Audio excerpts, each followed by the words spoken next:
And like that, we're back with another Unpacked presented to you by the To Be Fair Show and the GSH podcast. It doesn't matter how you feel.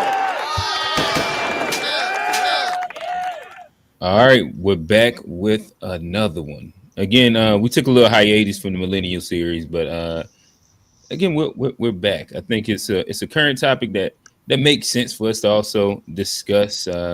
We got a group that's all kind of embarking on different versions of what one might say is the millennial family and the millennial family experience. Yeah, it's gonna be good. Are millennials doing the family thing better than previous generations? Worse than previous generations? I'm talking,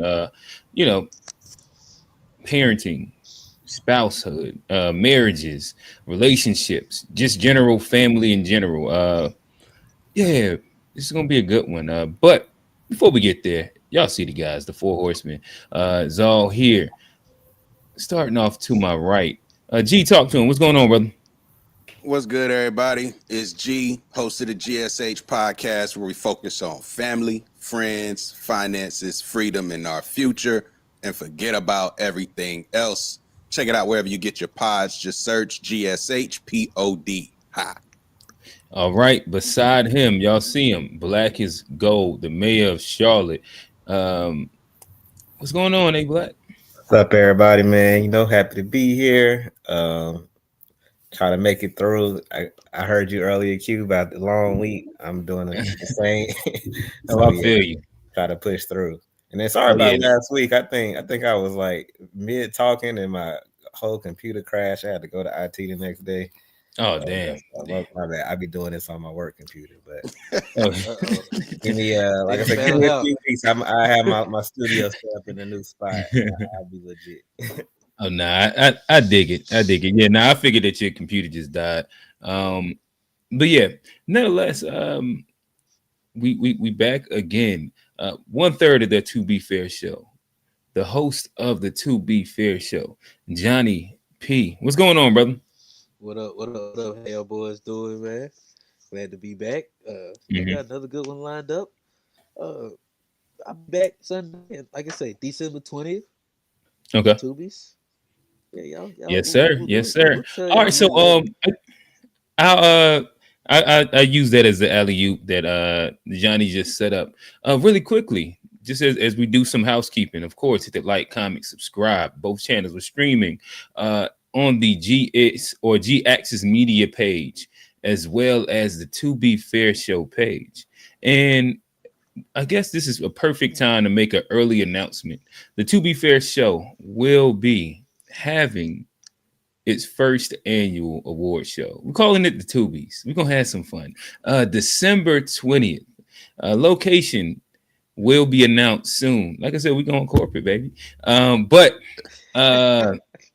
But the Tubies, if you have been a guest on the To Be Fair Show, we would love for you to come pull up on us. You get the special invite.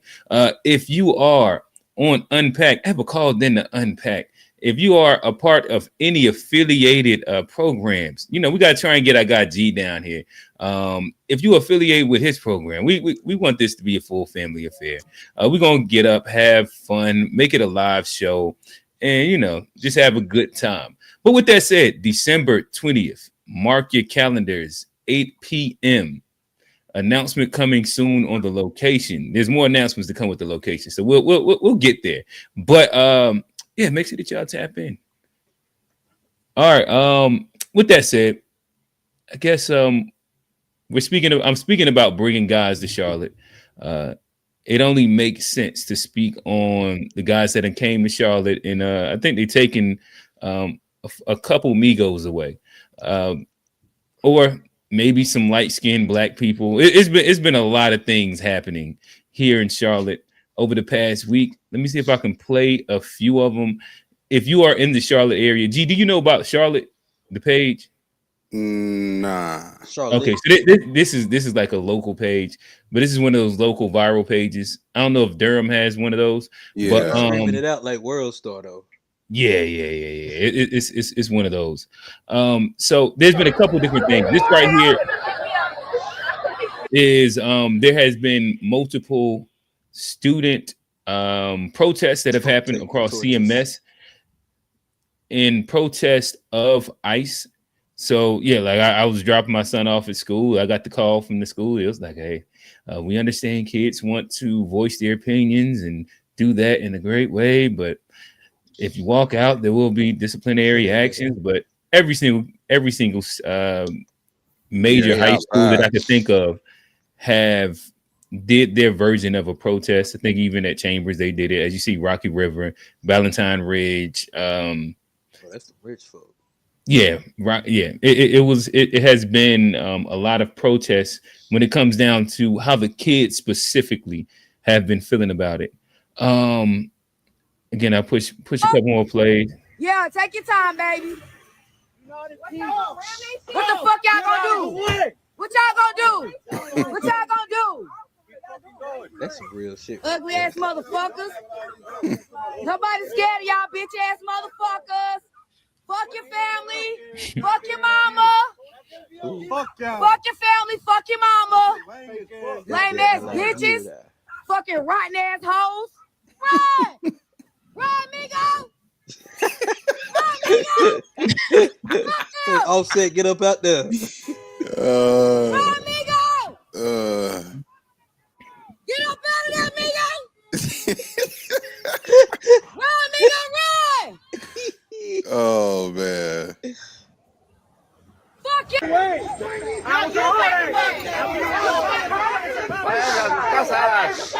motherfucker! How do y'all look like leaders anyway? Get the fuck out of here! Get the fuck up out of here! Watch this. I don't like the way. I don't suck my dick. No. I'm not going to. I'm not going to. You can suck my dick. He having fun on the job now. You can look at his face. He's like, I'm not going to. He's like, all right, fuck it. Hey, listen, there's never been an SMD that I've heard somebody respond to with the "I'm not going to." That shit. That in itself is like he was thinking about it. But that's a valid response though. All right. I belong here, Papi. You belong here. I belong here, Papi. They see me, they say he no belong here. I run, Papi. I run. I don't know. I don't know. They see the braids. They see me roll my R's like Roja, red. Here they come finna grab your ass, everybody. Me stuck. I no drive. I no move nowhere. Okay? No. This is a PSA for Charlotte. In the South Tryon area, my husband got pulled over. He's a truck driver by ICE. Yes, I said it, ICE. My husband is a light-skinned black man. Yes, he probably could pass for someone who could be, Puerto Rican or Dominican of some sort. But they racially profiled him while he was working, started speaking to him in Spanish, and my husband was like, I don't really know what you're saying to me. So then they asked him for his ID, which technically he did not have to give, but he gave it to them anyway. They ran it through some system, and they cleared him out. But it's the fact that now he has to watch his back because he could end up getting pulled over by somebody else. Like, they really out here racially profiling people. And you might not even be Hispanic, but if you can pass or you're light-skinned, they might just question you anyway. So you really got to be careful. But one of the tell-all signs is that they started speaking to him in Spanish. So that's the only thing I can say. All right, fellas. I think that's been enough of the viral update as it pertains to everything that's happened in Charlotte. What has been y'all initial reactions so far? I got a question. I wonder, like, what, like, can these folks actually do to people? Because they say if you don't answer their questions, like, it's not like the actual police. Can they detain you? To identify, but like, do you have to answer their questions? Do you have to stop for them? Do you have to, like, and that's what I wonder, because they have said, like, if you don't answer their questions, they can't really bother you. Are you sure? Sound like they be bothering niggas. Yeah, but I feel like that's when they just grab you and throw you in that truck. They said, they said you don't have to answer that. Like, I seen, like, one of the, like, in I gotta find. Then why wouldn't every Hispanic just not answer and speak at all? Why they running? Because they got automatic weapons and their face is covered. Like, right. So it's like, that's true. You don't have to, but if they want to profile you, they go profile you. Like, they going after mixed black people. My homegirl, she mixed, but she black as they come. But if she wanted to pass with Spanish or something, she could. She got pulled over on the plaza. Like, oh damn, Black American with the West Charlotte. Like, so when you say pulled over, like they like she's driving and then somebody rolls up. No, they were outside I think the food line on the plaza. I don't know if you're from Charlotte, but that's like the east side where they've been doing a lot of operation, and they just asked her for her ID and stuff, and if she's from here. And so she cooperated, but even cooperate, you feel like you a citizen here. Like, but you don't have to cooperate though. Like, if these folks, like, if you're a citizen and these folks, this ain't the police, they ain't like the regular, like, you never have to cooperate. But what happens when people are color? All right, so I guess I can share this tab right here. This is what the Googles say. Johnny, you gonna tell them you a free man? Hey, please come put me. Hey, bro, fuck with me. I got lawyers on speed down, boy. Fuck with me. It says you risk being detained or denied. Wait, is this interaction? Maybe this is just in general with ICE. You risk being detained or denied entry into the USA if you're not a citizen. However, you remain silent and for non-citizens. I'm already in the club. You can't deny me. Yeah, but I don't know. I'll look some more, but right there, I don't think this part right here says that they will be able to deny you if you don't, not deny you, detain you if you don't answer their questions. Yeah, they can cooperate. They can detain you. I think that's at the border though. Like that was for like entering the border and going. I think if you're already here, they can't really do shit to you. Nah, if they ask you for your ID and they feel you suspicious and you don't cooperate, they can just throw you in that. It's not the police. They can do more than what the police. It's called kidnapping though. That ain't the police. They can't do that. They can't. That's the point, John. That's what they've been doing all around the country. Well, then they need to get sued and like, hey, come throw me in the car. All right, Johnny. All right. Come throw me in the car. But y'all ain't gonna, bro. They can't do that. I'm a citizen, Johnny. Like I don't understand what makes. I wish I had that version of gall. Like they just can't do that. Whole point like we ain't seen them do a bunch of shit they can't do to black folk. But you also seen them folks cut them off, talk shit to like. Have you not seen the folks fighting back and they don't really do nothing because they don't have no jurisdiction in Charlotte? I've not seen anybody fighting back.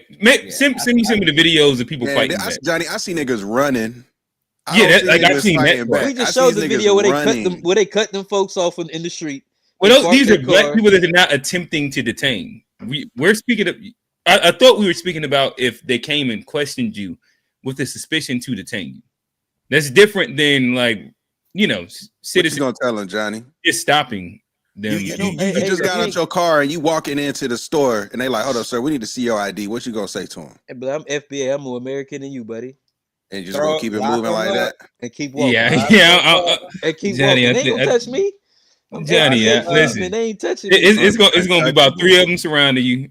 And they you say some non-police officers gonna come and put me in and detain me?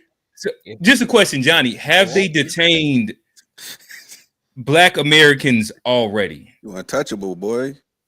I'm just asking, have they detained? Not in Charlotte. But have they detained black Americans in general? Like if we just go to Chicago, have they detained black Americans also? Not no niggas that also. Right. Not no real FBA from Rock Hill. Freedom Riders. But I mean that granny must have been Native American. I got you, bro. Yes, they have, but I think detained and like I think that was a little different situation than coming and grabbing somebody at the street. Like if it's an operation and they're like, I think what happened in Chicago was totally different than like somebody running up on me. I refuse to answer a question. But don't you think that shows the limit that they could go to? So what makes you think that they couldn't just literally just detain you? But the fact that they could actually just like bust down your door, drag you out, and then detain you with no questions. But I'm saying, but like, I mean, anybody could do anything, but like that don't mean it's right. It don't mean it's legal. Like if nobody was saying that it's right, but clearly there is legal for them to do it because they've been going city to city. I think we need to. I think these folks need to get sued, like especially the guy that had his window bust. I think lawsuits and I think because we got to fight back at some point. Bro, like if they're going above and beyond, Trump gave them immunity to do this type of stuff. That's the whole point. They don't have the same immunity that police have. They have more, nigga. They got more. They got more, nigga. They operating in their they can actually stop and frisk. They actually just walk because the police, the local so police, they don't have no kind of protocol or no standard operating procedure. They can just do whatever. It's a federal agency. They going state to state doing what they want. Yeah, I guess it is a federal agency. They would think about the local. This ain't the yeah. local policeman saying, "Hey, let me see your ID," and you ain't committing no crime. Okay, you might could say that to a local policeman, like, "I haven't committed a crime. I'm not showing on my ID." But even still, those type of people run the risk of being illegally detained and illegally sent to jail, and then they still got to go through the back channels to file a complaint, get a lawyer. But I also think like your ass still got locked up, your ass still went to jail, and it's like, why do you even want to have to go through that just to try and like prove a point after the fact? But I'm saying, but these folks also ain't the FBI. They not the CIA. I don't know how far, and I'd have to look it up. But like from what I'm seeing and from what I've heard, that you do have the right to not talk to these folks, and if you and like I think that can get you out. So you can be Hispanic and just say, "What? That's not true." Because if you don't show them your if they believe that you're an immigrant, so this is just like in general. I'm sure that if you have some version of a thing that looks like you could be, if they have what is the thing, Johnny, like, you might be Cape Verde. general suspicion or some shit like that. But like we've heard that if you don't, like, you can have your papers, you can be legal, but if you decide not to show it to them, then they can detain you. That's kind of the exact same thing. But I'm saying, but every time I heard that they detain, they run it, and once they find out, they let you go. Also. Yeah, that's what we're talking about, detaining, not you getting deported to Mexico while being like a black person. We're just talking about like you being detained. Why do I want to be detained by anyone at any point? Right. Like, you got it. Here go. Shit, like I mean, push comes to shove. Johnny taking a stand. I like it. No, hey, hold on. Oh, wait a minute. I would show him the shit before I went down there. Like, but I'm just saying I don't have to. I don't have to. I let him know I don't have to. But if I hey, look, here it is. Okay. We got us a live one. So you election nigga as you fulfill the request. Like, you guys are violating my rights. Here you go. Yeah, they gonna say, "Hey, Johnny, take that hat off real quick." This little Haitian, they see them curls. They really gonna thank you from the Caribbean. This little Haitian is being uncooperative. Put him in the van until we figure it out. Yeah, we gotta figure it out. Yeah, exactly. He's even trying to sound like an American. That pisses me off even more. Done, Johnny, man. You done. Yeah, they gonna listen. They gonna say you tethering on to the culture, Johnny. They setting a precedent for a new type of desensitization and normalization of detaining people. For one, our community has already been through this in various ways. But if we kind of sit back, like they're already coming for light-skinned black people. But they've come for dark-skinned black people too. But they coming for a different type of light. I passed the bag test on that one. They're not really coming for niggas like me. They coming for them. It's possible. They coming for them. No, that nigga in the picture, he definitely looked like a maybe. You ain't real light skin. They real light skin. They going for those fair weather niggas for real. Yeah, but now and then they also some states are cooperating with ICE, some are not. When they first came to Charlotte, the police chief said they wasn't cooperating.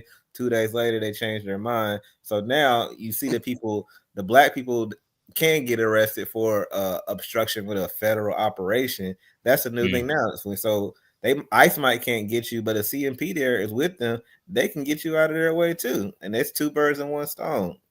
Hey, they say Border Patrol don't have jurisdiction. Local police, they say, they have enforcement over like the what's it called, customs and immigration laws, but the local police have jurisdiction over state and local laws, while Border Patrol's primary focus is federal laws related to the border and immigration. Is that prior to one like this executive order and the immunity that they've given? And I think that you're also speaking about something different when you talking about like jurisdiction, where the police would be doing something like a completely different job than the border agent, like the ICE agents in general. So ICE is like going to detain, police is like stopping crime. So these like their jurisdictions wouldn't even overlap with it. Well, I mean, sometimes they say they can stop crime if they see it in front of them, but I don't think they have the right to like investigate crime. They say if they see it in front of them. Yeah, but I guess what we're speaking about is not a conflict of jurisdiction override. Yeah, they federal with ICE, so they are being overriding all these other agencies, and they working with the border control because the border controls has data information on levels that they can search. So they're not the same with the border control. They just empower through them, and they're using their data to target certain areas where they are told there's high activity of illegal immigrants. So that's why they're in the east side of Charlotte. People from Charlotte already know what's popping on the east side. So they going directly to areas where it's a high concentration of immigrants, and they get data from the border control. So they like all working hand in hand and shit. But my thing is like, can we see what's going on? Like you got a personal like police. Like if you look at history, Hitler. All they're gonna do is find a local compare foods. And they're gonna put a radius around that compare foods. Chill out, bro. And I'm telling you, that's got the deals too. Nah, for real. That's why Compare Foods they gonna do. Compare Foods said they're doing free deliveries and stuff. So don't come out there. Hey man, y'all don't take it. Y'all don't abuse that right now. That's not for us. I sound. This might sound like the privilege, but DoorDash couldn't even get me straight to my house. They had to. It's a crazy wait for the food to get delivered on right now. I'm telling everybody off right now. Like my boy, I couldn't get my tacos yesterday, man. That shit was shut down, man. Listen. Johnny pulled up on me earlier, and Johnny said that him not being able to get them tacos changed his mind on this whole immigration shit. I say, all right, bro. They 50 cents a piece. I say, all right, bro. It's out of hand. Wait, was it the El Pastor? What kind of tacos you be? It's out of hand. It's out of hand. That's crazy. But I do got Los Americanos. You gotta go check it out on Cherry Road. But my thing is like if we see what these folks doing as far as like they like falsely arresting people, how do we as the people fight back? Like other than like with protests all over the country every day. But like elect a different president. That's what release the Epstein files. They're grabbing folks though. Like I don't think like I seen the folks with cameras and stuff. Like if I'm getting grabbed up by folks and people with camera, that don't really help me. Like I feel like if you now if you illegal, you toast. It ain't much help. You see somebody getting grabbed up by ICE, you about to run up and fight with them? Cause they wish a nigga would. These are imported good old boys from Oklahoma. They come in ready. They importing the good old boys from Oklahoma. Oh yeah. I ain't say I'm gonna get in. I ain't gonna stay. I don't know. Like, hey, well, we fighting back. Like it's protests, and one thing I'm proud about is Charlotte, because I mean we ain't the first state that they hit, but I feel like Charlotte has shown more resistance so far than anywhere. I mean, maybe it's my algorithm because I live here, but I'm just seeing videos. I see black people like, hey, don't come on this street. I just saw the SUVs. So we looking out in ways that we can, but at the same time, it's like you don't want them to give them a reason to attack you, like as a black person, because we ain't fully safe. Hell no. But you don't think there'll be any like if they start like, because even in Chicago, when they did that, like the Supreme Court looked at them and said they need to start changing what they're doing. You don't think there would be any ramifications for them just attacking us? No, they're gonna say their life was I want to threatened. be proactive. I don't care about the ramifications. I don't want to be attacked. You feel me? Like I don't want to talk about the ramifications of being attacked. I want to avoid the attack. That's my goal. Like You, AG down here, you might not be able to in Charlotte. Man, yeah, you just don't be yelling "fuck your life, fuck your family" and all that stuff to these people, and then they come at you. So you gotta take what come with it. Yeah, that's like one of the most memeable moments of the year. The SMD and then the white guy saying "I won't" is crazy. I will not. Yeah, I will not. He sound like somebody who never heard that before, and he just like was so disrespected. He's like, "This is crazy." It's like, well, yeah, he done came from like, middle hey, of America. Yo, Paul. Got him a little ice uniform. But I want to say though too, locally in the Triangle, Durham, Raleigh, both cities, a lot of people showing up in the streets downtown. You know, in the streets, like letting people know that they around, and it's definitely like I can see just being a local. A lot of folks are, you know, networking on Facebook, letting them know, oh, they at this spot, they at this spot. Like it's just a lot of support, and like the mayor said, like this is beyond what the city can do. There's not much that the city can do to prevent what's going on. Like their hands are essentially tied. So it's just, so if you really want to do something to change it, this is why you got to be careful with, you know, what's going on politically at that federal level. You know, this is why you got to make sure you try to get folks in them seats that actually are going to carry on the policies that you feel like are, you know, that provides you the quality of life you want versus, you know, this type of stuff here. So, you know, that's all you can do. Yeah, I guess, to be honest, I think this is probably one of the more in your face moments. Well, I said, like, where we at, month 10, 11? Like this version of the Trump presidency, I think, has been one of those moments where in the past it had been boogeyman. Like if you let that person in, or if these people get in power, or if this person has the ability to do that, they're gonna go crazy. Where I think that this is, depending on where you sit at in your POV, like this is the most proactive, to use G's words, that you have seen policies being pushed that you can see the ramifications in real time. When you look at federal officers, you look at them going to federal officers in the street, you look at them sending federal officers just purely off of crime.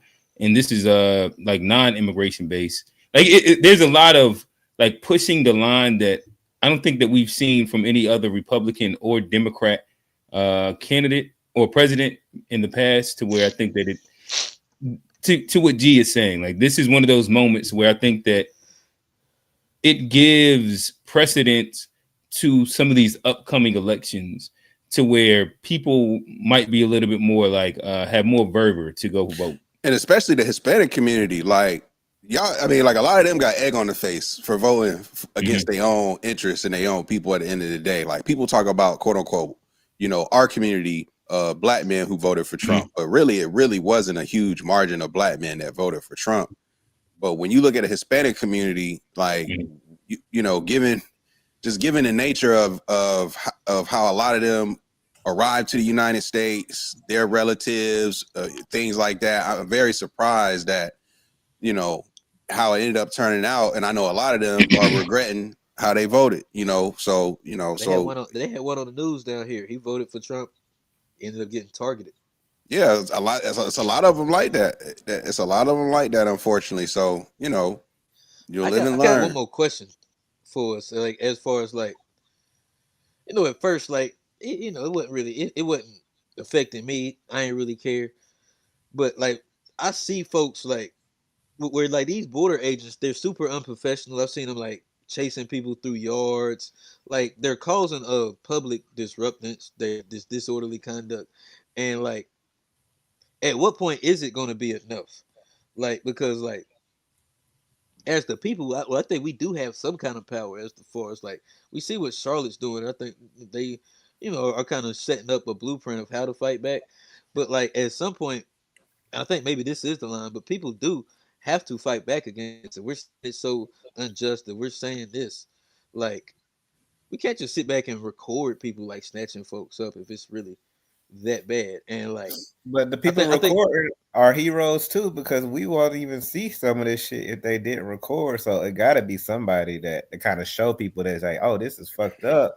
Like, because you don't really know how bad it is until you see 1, 2, 10 of these videos, and that's what's galvanizing people. But Hey, but hold on, G. Like, what about when they start snatching up black folks? Would it be time to fight back then, or like if we say this is a slippery slope? Like, if it's wrong, it's wrong, and if it could happen to them, it could damn well happen to us. So like, my thing is like we see it going wrong, and I'm trying to fight it. I think legal is probably the safest way to fight, but like, at some point there has to be a resistance to this. I think you got to pick your battles. Like, if it's black people and I feel like I'm in a position where I can literally physically help, maybe. But if it's 5 cops and me, the best thing I can do is record and hope somebody see this and help this person. Because me running into the fire and then it be 2 niggas getting put down, that's not helping nobody. And then nobody's recording either one of us. They can do whatever they want. So the recording is a safety barrier now to kind of, so the cops don't go overboard, and you can't do nothing. They got weapons. You go attack a police officer, it's gonna happen as a black person. And when you look at our black community, like they care about us, they don't care. Daddy, so let's be real. You about to brandish a weapon against niggas with AKs strapped around their body? In the black community, they get targeted by the local police plenty. They don't need ICE in the community to feel targeted and over policed. Like, that's unfortunately like more of a normal experience. But like with the person recording though, like, do y'all think that the person recording on that video was being serious when she was saying "Migo run," or do you think she was doing that for the content? Like, I think both. To be honest, because that was the same woman from the first video as the second one, when they was blocking it and she was talking shit to the officers. Right. Then she was like, so it's like, I don't know, like to me, like when you that just sound like Auntie from Double Oaks to me. Migo, she's just like a hood chick. That sound like that's what I got from it. So Like how serious do you take that response when you see that's the activism in the street? Like, well, I don't know, because to me, I still take it as serious because the thing is that they call him Migo at the corner store when they talk to him. That's what you gonna say. Like, I grew up in Double Oaks. Racist though. I didn't tell you that Migo was racist. Somebody told me that was racist. But like I grew up in Migo. But no, I grew up in Double Oaks, and like this is during the time we had the basketball goals outside, and I grew up in a neighborhood behind Double Oaks, and the basketball courts we went to was in Double Oaks, and towards the end of Double Oaks, it was a lot of Hispanics out there, and yeah, like they learned how to play basketball, then they started playing basketball with us and shit, and like Migo was hard, it was just a way of communication. I didn't look at that as her saying anything crazy. It just seemed like regular. Like, I'm not saying she's saying anything crazy, but it's just like you sound like you just being funny, like more so than being serious. So it's just like, do you think? But black folk have a way of being funny when they're serious. And that's what I was about to say. Like, to me, like that's the part about it. Like, I think that's just in the words of A Black. Like, it's just like hood chick vernacular. Just Migo. Run, Migo. All right, so I guess as we round this part off, maybe a little bit to Johnny's point. Where does your empathy lie at as we're seeing this happen inside like our hometowns and our cities? We're seeing protests. The other side of it, if we have any of the FBA guys on here, they'll say that this is not our fight. This has nothing to do with us. If you have some Republican POVs on here, some really conservative guys, they'd say that no matter how they get them, shout out to Johnny. The what is it? The squeeze. The lemon is worth the squeeze. What's the saying, Johnny? The juice is worth the squeeze. There you go. The juice is worth the squeeze. Yeah. What is y'all thoughts? Is this something that we should be empathetic about? Should we, is not really our fight. So, what's happening to them is just what's happening to them. What is y'all thoughts? I think I revised my statement. I think I do have empathy on an individual level, like a humanity level. Like when you see like it's a kid that might not see their daddy. Like I get that. But like when G said like a lot of them did vote for this, it's hard to be sympathetic when like some of these people. But I do find empathy, and I've been building like I haven't seen it over the week. I do, especially on the individual level. I do find like you humanity. Don't be snatching people up. Like you do have to have some kind of professionalism, even if you are trying to get these folks.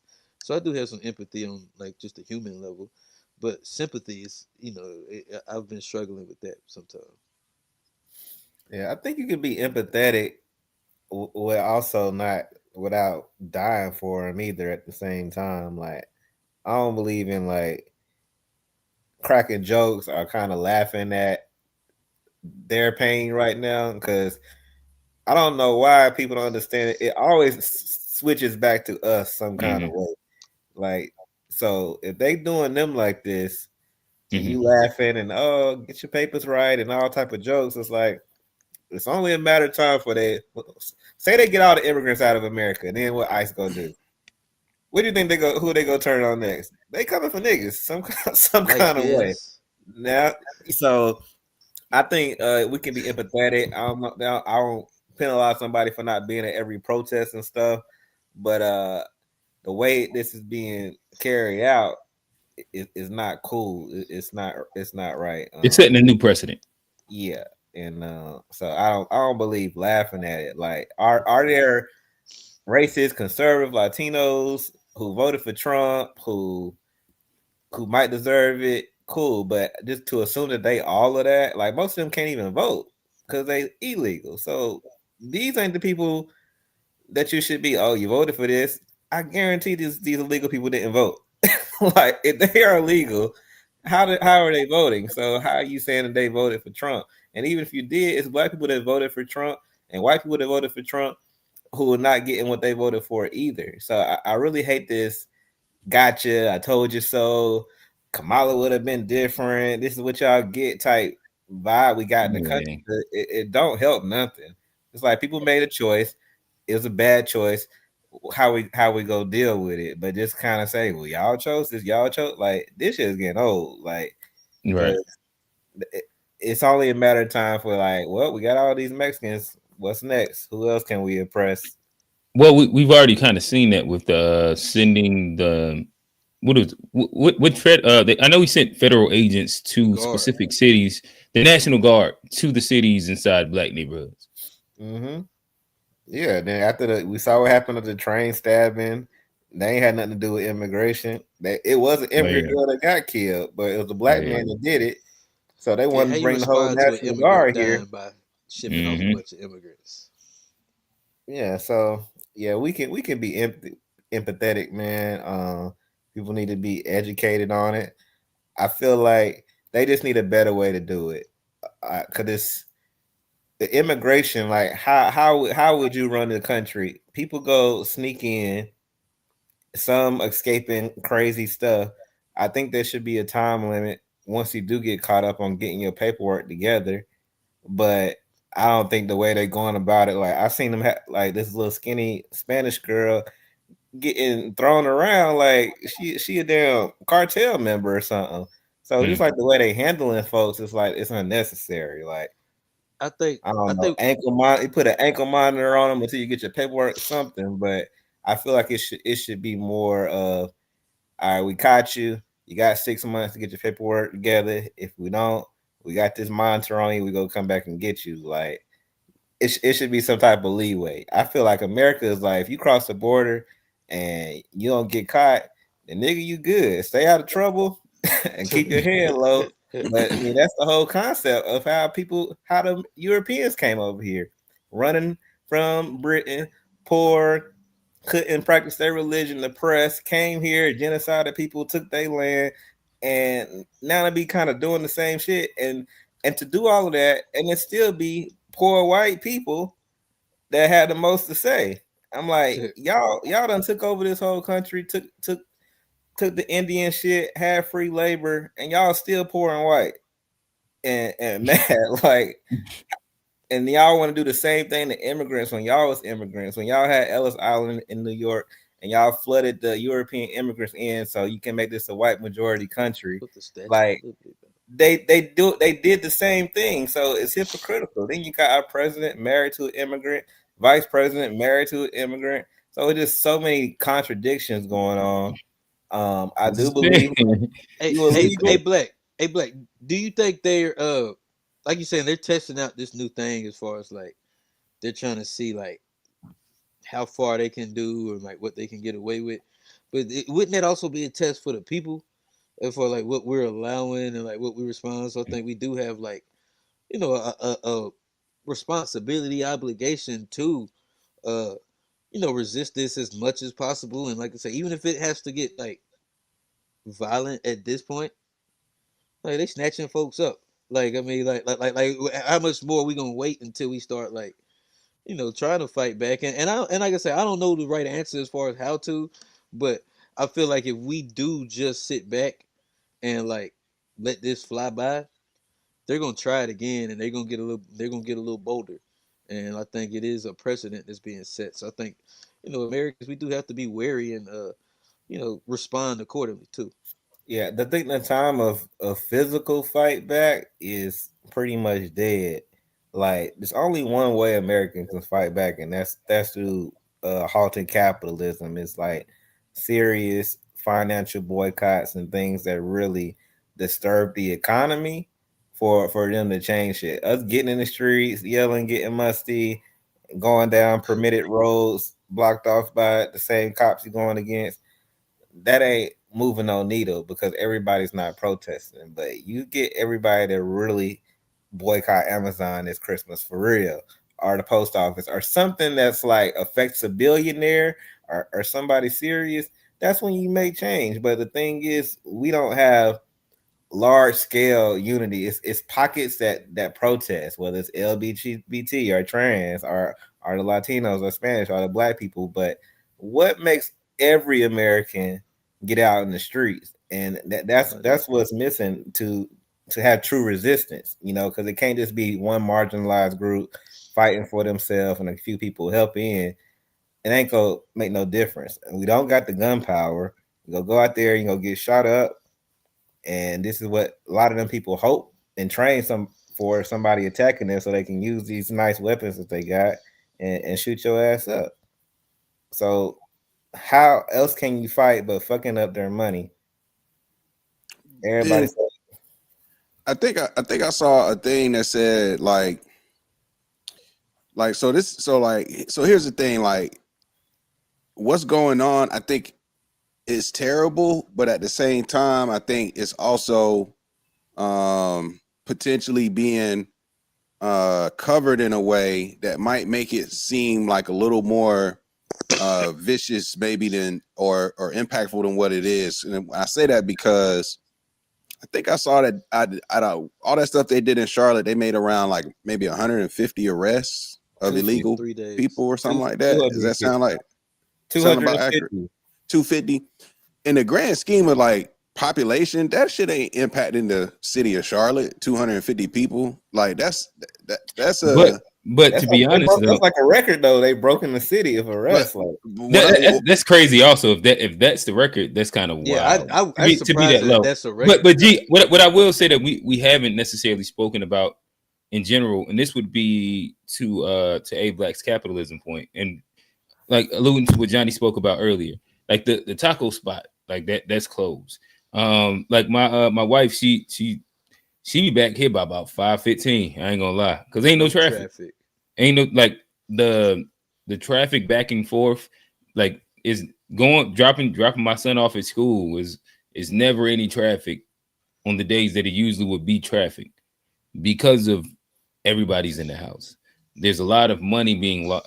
No, I agree. I do agree with the economic ramifications because I'm seeing that too. Like certain businesses have to close early. Some of them are just closed indefinitely. So it's different things going on.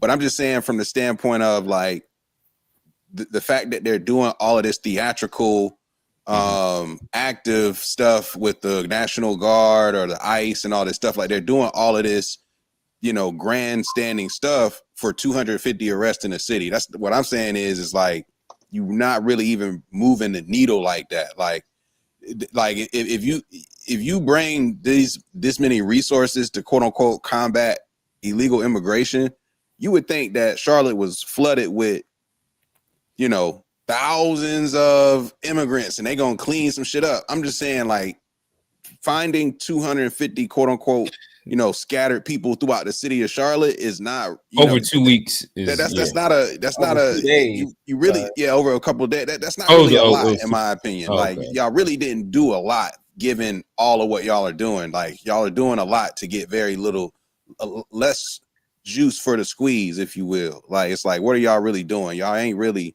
locking a bunch of people up, in my opinion. I don't know. If you got a targeted operation and you lock up 200 people, from one operation, that's kind of a lot of people.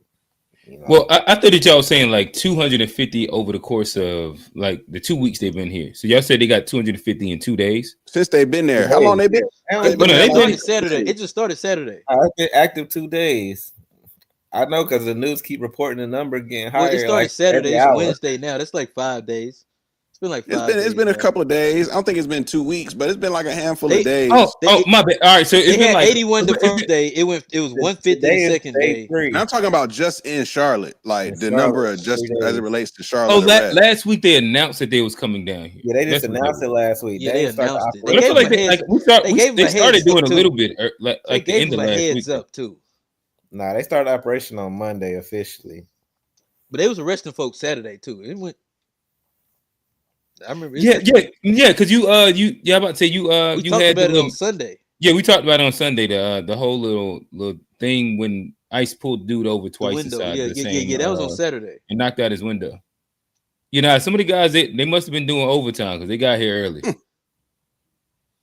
They was definitely making some moves. All right, so I guess this is a good time to segue out into another one of the big hot topics that have been kind of reverberating inside the quote unquote streets. You have the Epstein files. I'll play this. I haven't looked at it, but this comes from CNN an hour ago. And yeah, we can talk about it. Major breaking news as we come on the air tonight because President Trump has now signed the Epstein files bill into law. The final step to force the Justice Department to turn over everything it has on Epstein within the next 30 days. Part of the president's lengthy statement, I'll read it here, where he said, quote, Jeffrey Epstein, who was charged by the Trump Justice Department in 2019, not the Democrats, with an exclamation point, was a lifelong Democrat, donated thousands of dollars to Democrat politicians, and was deeply associated with many well-known Democrat figures. The president goes on to write, perhaps the truth about these Democrats and their associations with Jeffrey Epstein will soon be revealed because I have just signed the bill to release the Epstein files. Trump says, as everyone knows, I asked Speaker of the House Mike Johnson and Senate Majority Leader John Thune to pass this bill in the House and the Senate. That, of course, came after he fought the bill, but he concluded with, this latest hoax will backfire on the Democrats just as all of the rest have. Thank you all for your attention to this matter. Of course, this is the bill that the president spent months trying to kill. He is now taking credit for its passage on Capitol Hill after it became clear that it was going to pass at least the House. While it's a moment that so many of Jeffrey Epstein's survivors that you've heard from here on this show have waited so long for, it is notable the president did not mention the women who fought for this bill's passage in his post tonight. The fact also that the president didn't take the opportunity to sign it today before cameras is notable, given how many bill signings and executive orders he has regularly turned into lengthy Oval Office events and press conferences. We did hear from the Attorney General on this matter earlier. Pam Bondi was asked multiple times how her department plans to handle this process of turning over these materials to Congress, given the massive amount of data on Epstein that the Justice Department has. Does the new investigation by the Southern District of New York U.S. Attorney prevent the department from releasing all of the remaining files? So we have released over 33,000 Epstein documents to the Hill, and we'll continue to follow the law and to have maximum transparency. What are you doing here over the next days, as we understand it? We will continue to follow the law with maximum transparency while protecting victims. Yeah. When you say follow the law, Attorney General, do you mean that you will provide all the files by 30 days? We will follow the law. The law passed both chambers. Oh my God. It has not yet been signed, but we will continue to follow the law, again, while protecting victims, but also providing maximum transparency. You muted. Oh no, I said, damn, they be so slippery. What He is- asked a direct question, and he's like, "We will follow the law, maximum transparency." Like there was Man, a they very finna- specific they thing finna that highlight they it told and- her to say. They finna get the white out and they finna block all of that shit, man. Redacted, Like, it's finna- redacted. Yeah, it's finna be some bullshit. Like I don't see why. Like, I get this. Like, You think they got pictures of Trump giving out that toppy? Oh, you talking about Bubba? But my thing is, but see, my thing is, that's a like, hell of my a thing is this- blackmail. I can see why this nigga is. He's like, hey, where And y'all then with need Putin. Russia? He like, hey, That's Russia, why- what y'all say y'all need? But like, like that seemed like the thing that over the past week that seems like the most like likely scenario is that Trump probably wasn't out messing here. with kids. Wild boy doing the Yeah, he probably toppy. wasn't messing with kids. He probably got some wild like rich people blackmail shit on his jacket. That Diddy shit. Yeah. oh, like Meek Mill. You see when they made him hop like a bunny that one time. But that ain't as bad as this. I ain't gonna put that kind of. I don't know what you're talking about. That's right kind of now. crazy smut to put on. I don't You ain't see the shit. I don't like, know what they you- had- No, I've seen the like he lost like a a bet bunny. and That's just did the bunny hop because of that's. That's what he Like- did. Like, this shit was wild. Yeah, I think But, like- that's different than like having a picture of S and somebody D. Oh well, yeah, I ain't saying that. Like, I ain't saying Yeah, that. it's I ain't like- say that. I ain't say that. My What thing was the is, comparison you was making with Meek Mill? I would say they'll make you do some wild shit though if you lose That's it. And that's like, a different type of wild. Yeah, that's Johnny. like it's still not even a good comparison. Of what, that's why I said, why you putting that kind of smut on Meek Mill, man? That's crazy. that was wild to me when I saw it. I was like, oh, this ain't nightmares. You dreams, thought, damn, that's nightmares. comparable of like a man S and another guy Nah, I D. ain't say that. That's not what. What we saying? Take the smut off his name, bro. All right, my bad, Meek. my bad, Meek. But I don't see why they got to give these niggas 30 days though, because like it should be a press of a button. And I understand that like there's certain things that got to be blocked out when it comes to identity. Gotta protect the victim. But some of the victims said, "Fuck it, drop it." Gotta be Some of thorough. Yeah, I think most victims is like, hey, release it. The victims are the white billionaires who done paid to had a shit Oh. scrubbed. Like they don't care nothing about Hey, that's the a bar. That's a bar. Nah, Oh, those for real. victims. Yeah, those Those yeah, victims. Okay. Yeah, Like, that's a it's bar. like, what the information go do? You can't really please people. When the file's not out, then they hide in the files. When they say they go release them, then y'all must have scrubbed them. Why y'all releasing? So it's like you can't win with the public no way. Whether you drop them, you don't drop them, you drop them, they not gonna believe them. They go say it's fake. They go say they win by took not something being out. weird though. Like these people are clearly doing some fucked up shit. That's why they ain't winning. I mean, we know that. That's what people do in Like, high if you society. like that's how you Like, win with the public. Is just be normal. But the Now, thing I is- do think that Trump will come out of favor if the images of him S and Bubba D But actually drop. even that, because that if you read that email, that was Hey, clearly GPT at. If they got that on Trump, it's a wrap for his legacy. I'm just telling you. Listen. So why would you Rap. hide that? If I had that on Rap. on my MacBook right now, that should have been out 2 weeks ago. Hey, listen, this how I think that Trump is shook. Rap. He done resorted back to calling fat women piggy. When I seen him do that, I was like, oh Mr. shit. Hightower. It's a wrap. I'm telling you. If Talk to us, A Black. but it's like, all right, if they got say, if you read that email, it was clearly a joke about him and Bill Clinton, but everybody's talking about Trump. Oh, Trump did this to him, but nobody thinking like, why would Bill let Trump do that? Like, you know, is he that freaked out too? We believe Bill Clinton that freaked out. I do. I think we already know Bill is a freaky Yeah, boy. but I think they also said that when they raided Epstein house, there was a picture of Bill Clinton when you first walked in the dress or some shit like that. And we know Bill Clinton and Trump were cool before Bro, why he would you have started that running shit for on- why would office you and have that stuff. shit blown up? Like you the, say it was the in a Trumps and frame? Clintons were cool Yeah, before you heard he this, ran right, for Johnny? office. No. Oh yeah. The Trump, not Trump, the Bill Clinton. I'll double check it, but yeah, I've heard this from most But Bill Clinton, nobody cares. It's like he's already been run through the mud. Like the Clintons are kind of old news. Like Bill Clinton, Schmill Clinton. He can have as many Bill Clinton drops in there as we want. Like, all right, say hypothetically that picture exists of Trump topping off Bill, right? Or just a man in general. All right, man in general, either one.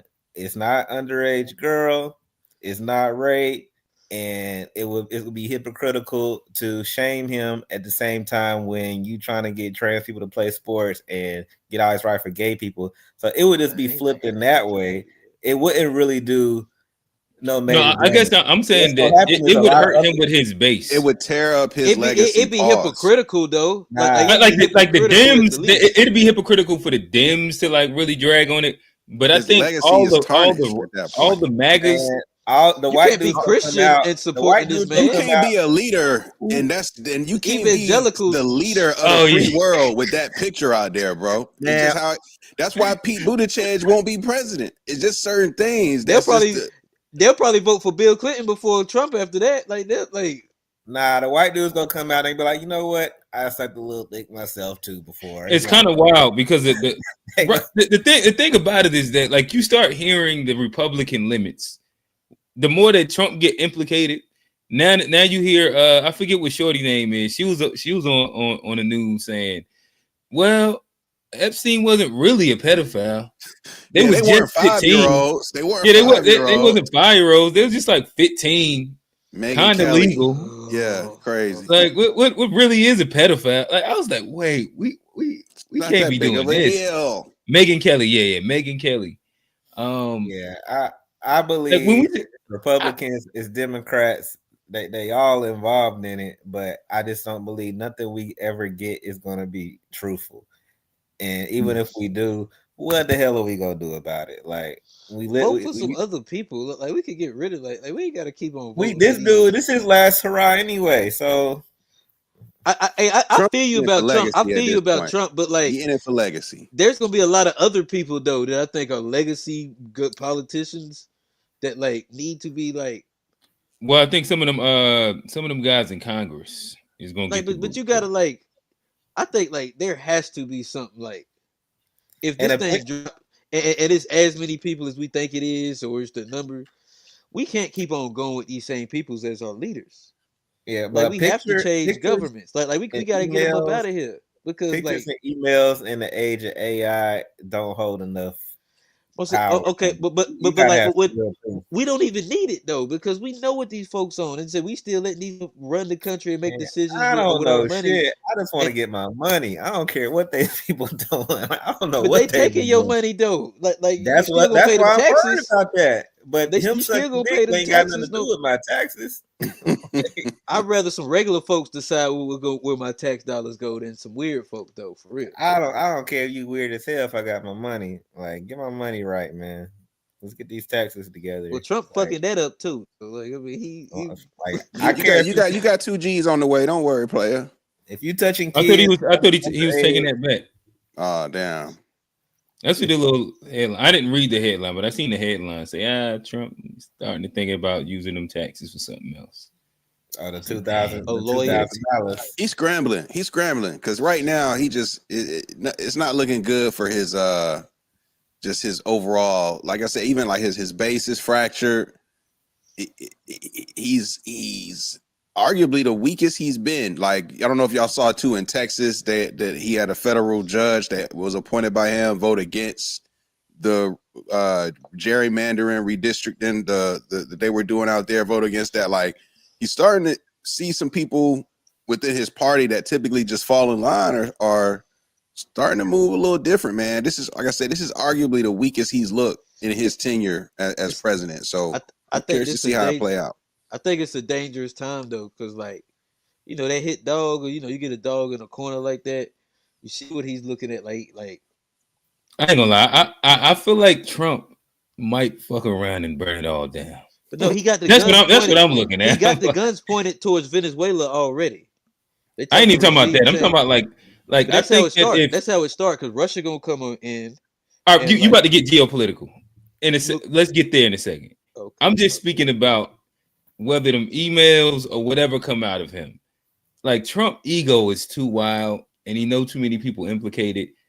I think that we might be on the verge of like the greatest reality TV show that we've ever seen. If Trump is implicated in any of these, Trump is going to burn it down. Like he's going to start pointing and naming names. In my opinion, Imagine that's what what he's I think doing is right now. Huh? Imagine what he's doing right now. Probably sweating like a motherfucker. I'll be sleeping, chilling. Oh, Not if he had them files. Man, that nigga Teflon, man. He the real Teflon Don. Like I thought it into these past 2 months. They've been trying to lock him up, indict him. They've been trying to lock him up, indict him. It ain't happening, man. You ain't. These dudes got too much money. They not going down. They went from bulletproof to gay. It's not happening. Yeah, listen, I agree that I don't think he's going to jail off of anything unless it is some actual like him with little kids or something like that. But I guess to what Johnny's saying, I do think that, or G is saying, this is, in my opinion, the first time we've seen him look weak. But to G's point, this is the weakest we've ever seen him for sure. Where he doesn't have overwhelming support within his party. It used to be a Trump endorsement meant everything, but MAGA's so fractured that in itself doesn't mean anything. To where his appointed judges vote against him again. Like these all used to be like faux pas you just couldn't do, you would never do, and now you're seeing even his most adamant supporters, the Ben Shapiro's, the Marjorie Taylor Greens, all go against him in the public. And I don't know, like it's been an interesting soap opera. It's like one of them weird little turns that nobody would have predicted, in my opinion. And not even a full year into the term, like it's getting crazy. It's also wild because it feels like he's been there for about 2 or 3 years, just with how much shit has been happening. You hit the ground running, no days off. Hey, you can say what you want. That's a fact. That's a fact. Say what you want, but the nigga be working. I agree with this. I agree with this. Be working. That nigga dropped a new executive order on the hour, boy. I was like, God damn. 80 years old. Like, I would probably just be That's chilling. the issue now, though. He can't keep that up pace. You got to pace yourself at an old age. Yeah, and then just think about how long his orders. It does seem to be a lot of orders in this short amount of time. Yeah. A lot of them orders done got blocked too. Right. Most of them had. Trying to see what stick. Nah, that boy Trump do. Yeah, he throw enough of them out, some go stick. Like you look at like how, like when you look at his tweets or whatever they call over truths, like they be about, like if you was to space it out back when we was in college, that's about a 2-page paper that he be writing on those things. Like Trump be doing all that, and he also will still just get on the internet. You know, he one of them old niggas that talk the type. He just be talking to the phone. Oh, he be doing that. Shout out, Unc. God, they'll be the worst. Shout out, Unc. That's the Unc right there. Like I used to have a desk beside a nigga that doing it on his desktop, probably. Oh man. Hey, thank you for coming in. Be like, TJ, shut up. You know them old head texts be long as hell, no periods, no commas. You just be reading that shit like, okay, this nigga definitely talking in the phone, man. Damn, like. Yeah, well, I had to realize. I was like, hey, Unc is in the Discord talking the text. That's why like all the exclamations be on and off.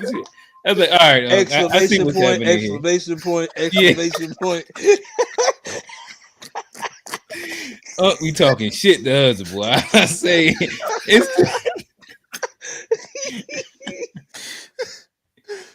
All right. We ain't got nothing else on there. I guess now is we done made about an hour on our ICE workers, no pun intended. Let's start moving our way into this conversation. Like I said, we attempted to do a full episode on just like the millennials in comparison to previous generations, but we ended up not being able to get into like all the different specifics and particulars. And I think right now it's probably a good time for us to get into our take on millennials in comparison to previous generations when it comes down to family. I think that, announced on the show, we've had G just popped out a little one, got a little son over there. You got A Black, he about to tie the knot. You got Johnny, habitual single. Yeah, I mean, shout out to my guy. And yeah, me, I'm married, got 2 kids, and it to an extent represents a bunch of different versions and stages of what we're seeing inside what one might call like the modern generation's take on family. So saying all that to say, I guess we can what do you I actually what do y'all want to start at? We can start at family or parenting. And there's a few more. There's about 5 prompts that we can get into. But what do y'all want to start up between family and parenting? They all kind of go hand in hand. Oh, my so bad. I it said don't family, matter. marriage and family, marriage and parenting. They still go hand in hand to some degree. So you can be a single mom for sure. That's true, but all right. With that said, let's start off with the new dad right here. I think that parenting is a good one, and I think that there's a couple different stats that we're seeing play itself out within the millennial generation, and some people say that it's for better. Some people say that it's worse. I think that in general, the rate of us having kids is less, and we're having kids later as well. And again, like I just popped out a she too right now, so like I'm a part of that. What is y'all thoughts if we just start off really broad right now? Would you say that as parents, our generation, the millennial generation, is doing better or worse? Again, in general, this is broad right now, than previous generations. We done went down to the Gen Zs, the Boomers, the whoever's. What is your thoughts? I would say, in terms of parenting, I would say generally, millennials are doing better than prior generations in large part because fathers are way more involved than what they typically were in the past, in my opinion. When you look at fathers' just involvement from young stages, being in school, helping out with extracurriculars, hobbies, all that stuff. I think the millennial parents, you see way more fathers involved in that experience compared to older generations.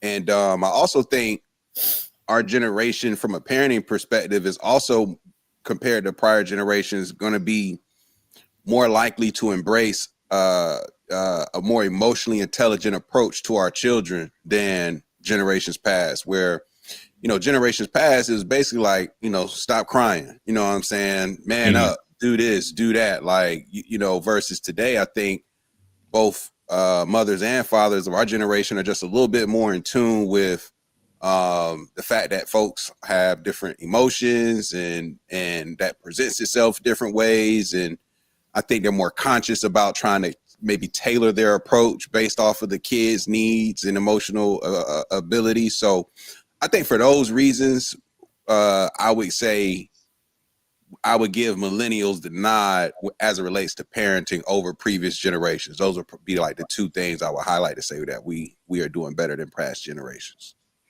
Gotcha. A Black, talk to us. Yeah, when we say doing better, I don't know. I would have to define more what better is. I mean, it's more technology, it's more comforts, it's more access to opportunities, I feel like. But are millennial parents raising their kids better? I think, of course, some are, but I think that from what I see on the outside looking in, I'm not a parent yet, but I worked in school systems in New York, DC, and now on the college level. These kids is different. And I just see them being raised a lot differently than we were. And then also, even when I was single, dating single moms and stuff, the stuff I see that the kids today are exposed to is kind of, I feel like we were sheltered a lot more from a lot of things than these kids are. Like parents do a lot in front of them. And so me growing up with both parents, I never dealt with my mom being single and dating guys and having to deal with the dynamics. I can't even fathom it. Like, I've never seen my mom with another guy. I never seen my dad with another woman, and they've been divorced, and I still like they just always kept that away from us. But when I was dating girls with kids, I just like they smoke weed in front of their kid, they listen to Sexy Red, they watching Tubi movies, they got a new dude in the crib, the kid coming in out the room.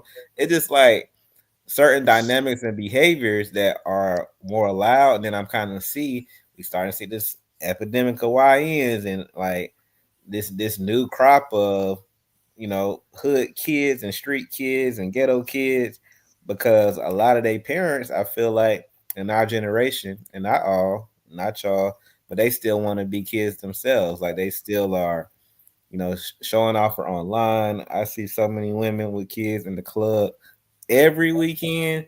And I'm just like, I mean, sometimes, but like every weekend, like, bro, I can't even remember my mom ever going to no club. I might have been asleep or something, but I ain't never seen that in my life. So just like, I think the opportunity to do better is there, but I see a lot of failure happening in how some of these kids is growing up. And then even on the college level, it's like, it's some brilliant kids I know that's like, okay, you gonna be all right.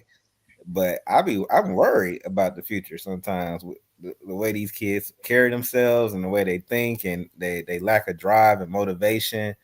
They got ambition and they got ideas, but the execution there not there, the work ethic not there, this need for instant gratification is like real crazy right now. So I think it's half and half. I think you got pockets of parents in our age that kind of hold on to what they was brought up as, and they know how important that is. I think you have a lot of new parents that go away from the way that they was raised, thinking like, oh, I don't want to do it that way, but at the same time not realizing the good that came from doing it that way. So I don't know. It's a hard question to answer if we better or not. I would say different, but I don't know. But yo, would you say a lot of what you do? Let me ask a question real quick to clarify, because like a lot of what you described, would you say is more of the environment of society versus the parenting abilities? Like when you talk about the nature of instant gratification, what they're exposed to versus what, say, prior generations were exposed to, like, do you think that parents can limit what kids are exposed to today? Like, obviously you could put limits, but it's like a different world in terms of what you have access to versus like what we had access to growing up. Would you like agree with that? Yeah, I mean, that's what I'm saying. Is that access. Like I mean, I know I dated a single mom for 3 years, other girls, and one thing that's common is these tablets, and we didn't have that as much, but they'll put this tablet and kid will be locked into the tablet all day long. And if you look over their shoulders sometimes, you see some of the stuff that they're watching. Like, yeah, it'd be crazy. Hey, Black, like, cause that's what I was going to actually mention that. Like, but the thing about like what you say, like with this generation, they have the tablet, but like our generation, like our parents would just send us outside. Yeah, but and that was their version of the tab. Like y'all, we was video game kids and TV kids too. Yeah, we definitely have video games. But your parents definitely would tell you to turn that shit off. As we got older, but like when I was like 90s, like when I was in elementary school, middle school, it was mostly we playing outside. And like I think some kids, I was an outside kid, but I had a bunch of friends that they would prefer to just be in the house on GoldenEye.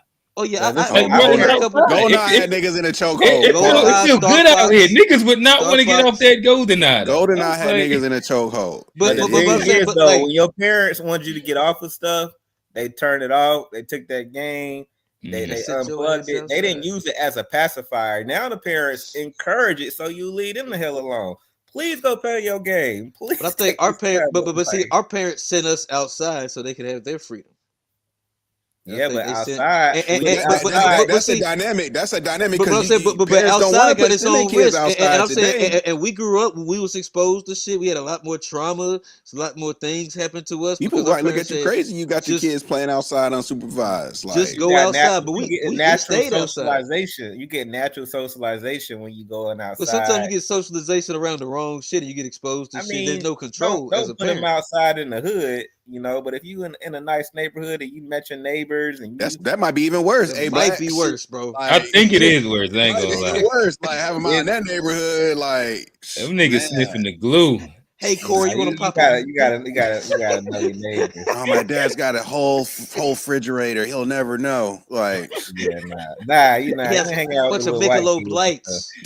Down there in the basements. Yeah, now them Caucasian basements. White folks in basements. The basements used to go crazy back in the day. Nah, I remember we first moved to a nice neighborhood and we hung out with them white kids and they be in there talking crazy to their parents and stuff. And just be looking like shit. I never had that experience. That'd have been fun. I ain't doing that.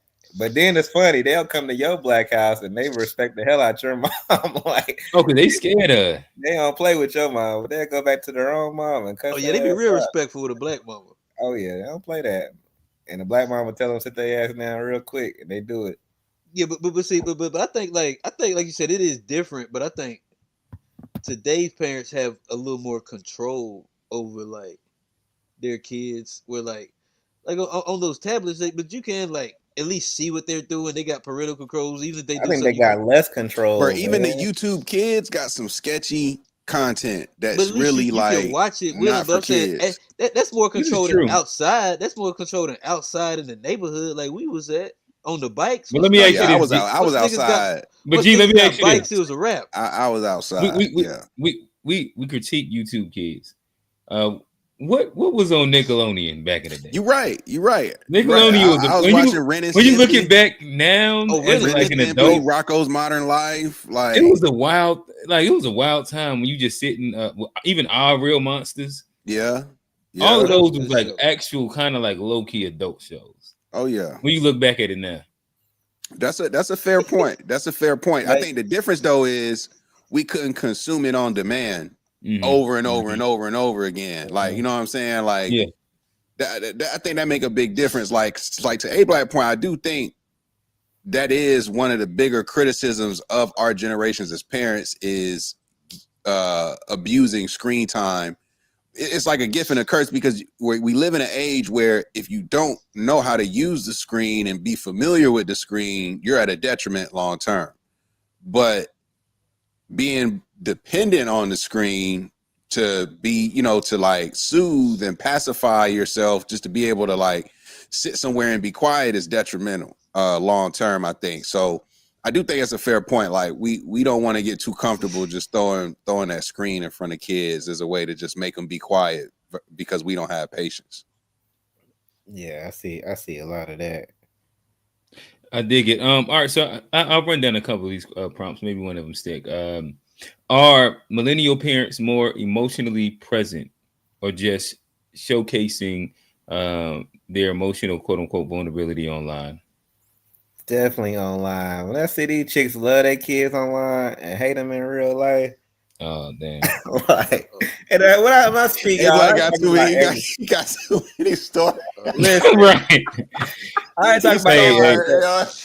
I know y'all see this, like these people. A Black that had some run-ins with some bad moms. I can see that. Yeah, I had a long dating resume and some. That's why he went to Africa. He was like, "Fuck this." He had to get away from the FBAs. No. He said, "FBAs moms." People cap online, man. You got the men who like post their kid when they only seen them once in 2 weeks, but then you got the women like, oh, I love so and so, but then when you with them, it's get out of my room, get out of my face, shut the fuck up, smell my like. I'm like, well, damn, why all that love it online? Like, so they want to portray this loving. They want to be perceived of like a loving parent, like most parents do, I would presume. But in real life, you don't get that vibe that. And it's not all, but some women don't. I won't say they don't love their kids, but they don't like them. For real, like that's definitely a thing. And you see a lot of that resentment for having them, especially when they start encroaching on their free time and their date life and stuff. And but see, this goes to family planning too, because like when you have kids unexpectedly out of the blue, unintentionally, like however you go, it's one thing to have a kid and you just have to deal with it.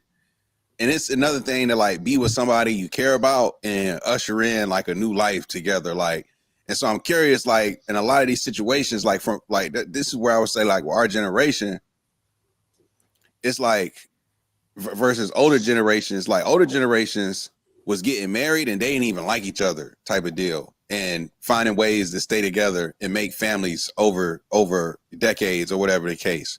Whereas I feel like our generation, we're not as likely to get coupled with people that we don't like, but we'll have these incidents where, you know, things happen and then you gotta, and then you end up dealing with that resentment. It's just what it is. Well, G, I've also seen where women, like, especially like when like the beginning of social media, where like you say that they want to have a kid and look good online, but like sometimes people treat like they man and they kid like a bag, like an accessory. So like you can look good online, and then like when it's time to, like, once the camera go off, you kind of throw it to the side. I've seen women with it, like they don't even want the man, they just want the baby. And like that's happened a lot in this generation. I think that like kind of goes to show you that this isn't a generation that's necessarily, you know, planning out families or even has, like, you know, family, because a lot of them are very comfortable with just having a baby and with no, you know, intentions of getting married. They just want the baby.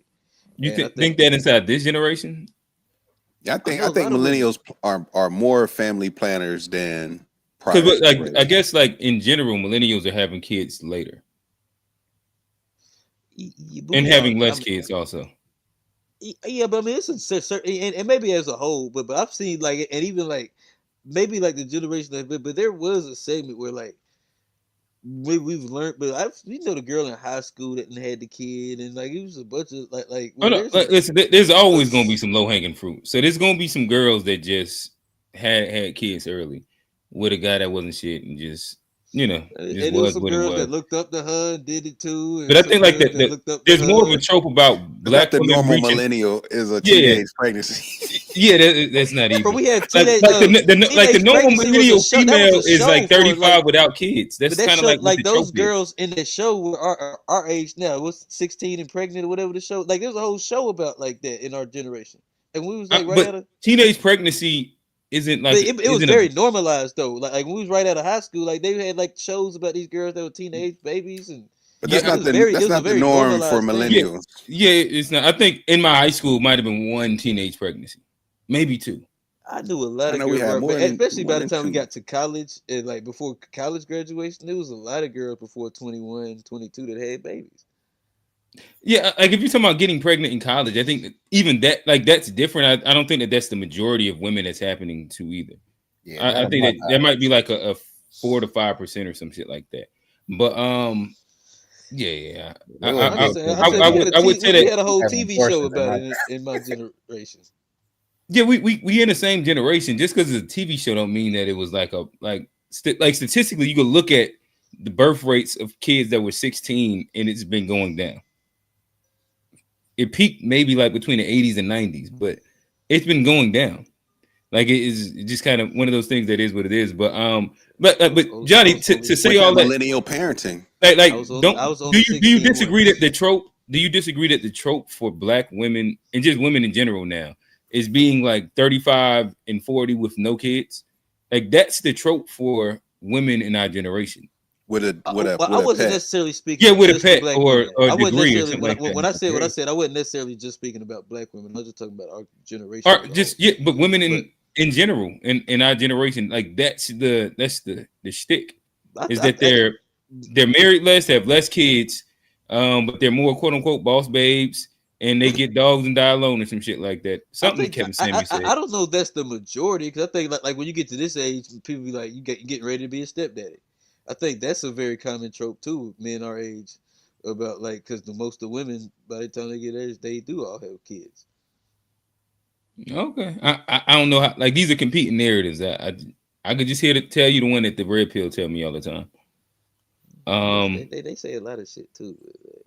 All right, so I guess going to where we're at right now, and we're kind of speaking about having like the age in which having kids. Again, our generation does seemingly have kids later. Again, G's an example of it. I kind of like fit both bills. I had a son at 21, and then I had a daughter at 36. Yeah, between 35 and 36. Do you think that us having kids later is better? Like, what do you think the pros and cons of this is? I think the pros of having kids later is that or I'll say in my experience, you are like more conscious of trying to seek resources to prepare for parenting, if you will. Like you Oh yeah, there's research out there, there's books out there. I feel like a younger version of me wouldn't be like, let me get this book and read up on this or read up on that, like versus I think an older version more likely to go out and do some research, be informed from that perspective. Obviously the trade-off is like youth and energy, right? Like having a kid in your 20s where you had that ability to be a little bit younger, and then they move out of the house and you still got, some headway there in your older years to enjoy like that phase of life. I think is something to seriously consider.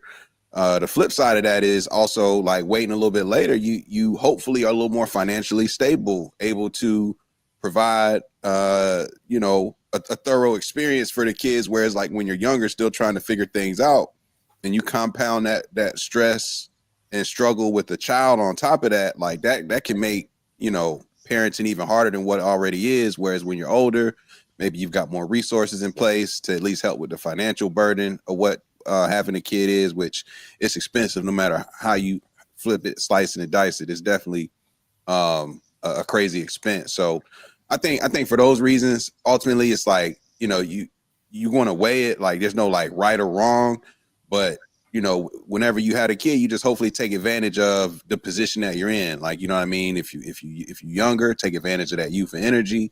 And if you're older, like take advantage of being more resourceful and stable, ushering in that child in that environment. Whoever want to hop in? Oh yeah, no, I think like some of the advantages, like I don't think like either one is quote unquote like a better. I think there's a difference because of course like what you said. But I think having kids later, there is more stability. You got more emotional like you can more emotionally grounded. You should be more financially stable. I think that does set up for a better foundation for the kid overall. So I think that's something that we are intentional about with some of us, but again, some of us, life is crazy, and anything can happen. So it ain't always happen for all of us like that. But I think the ones that do wait, if you're a little bit older, it does help with the your emotional maturity and your financial stability. You gotta pull out, man. You gotta pull out. Hey, Black, what if she say that she on a shot? I'm pulling out.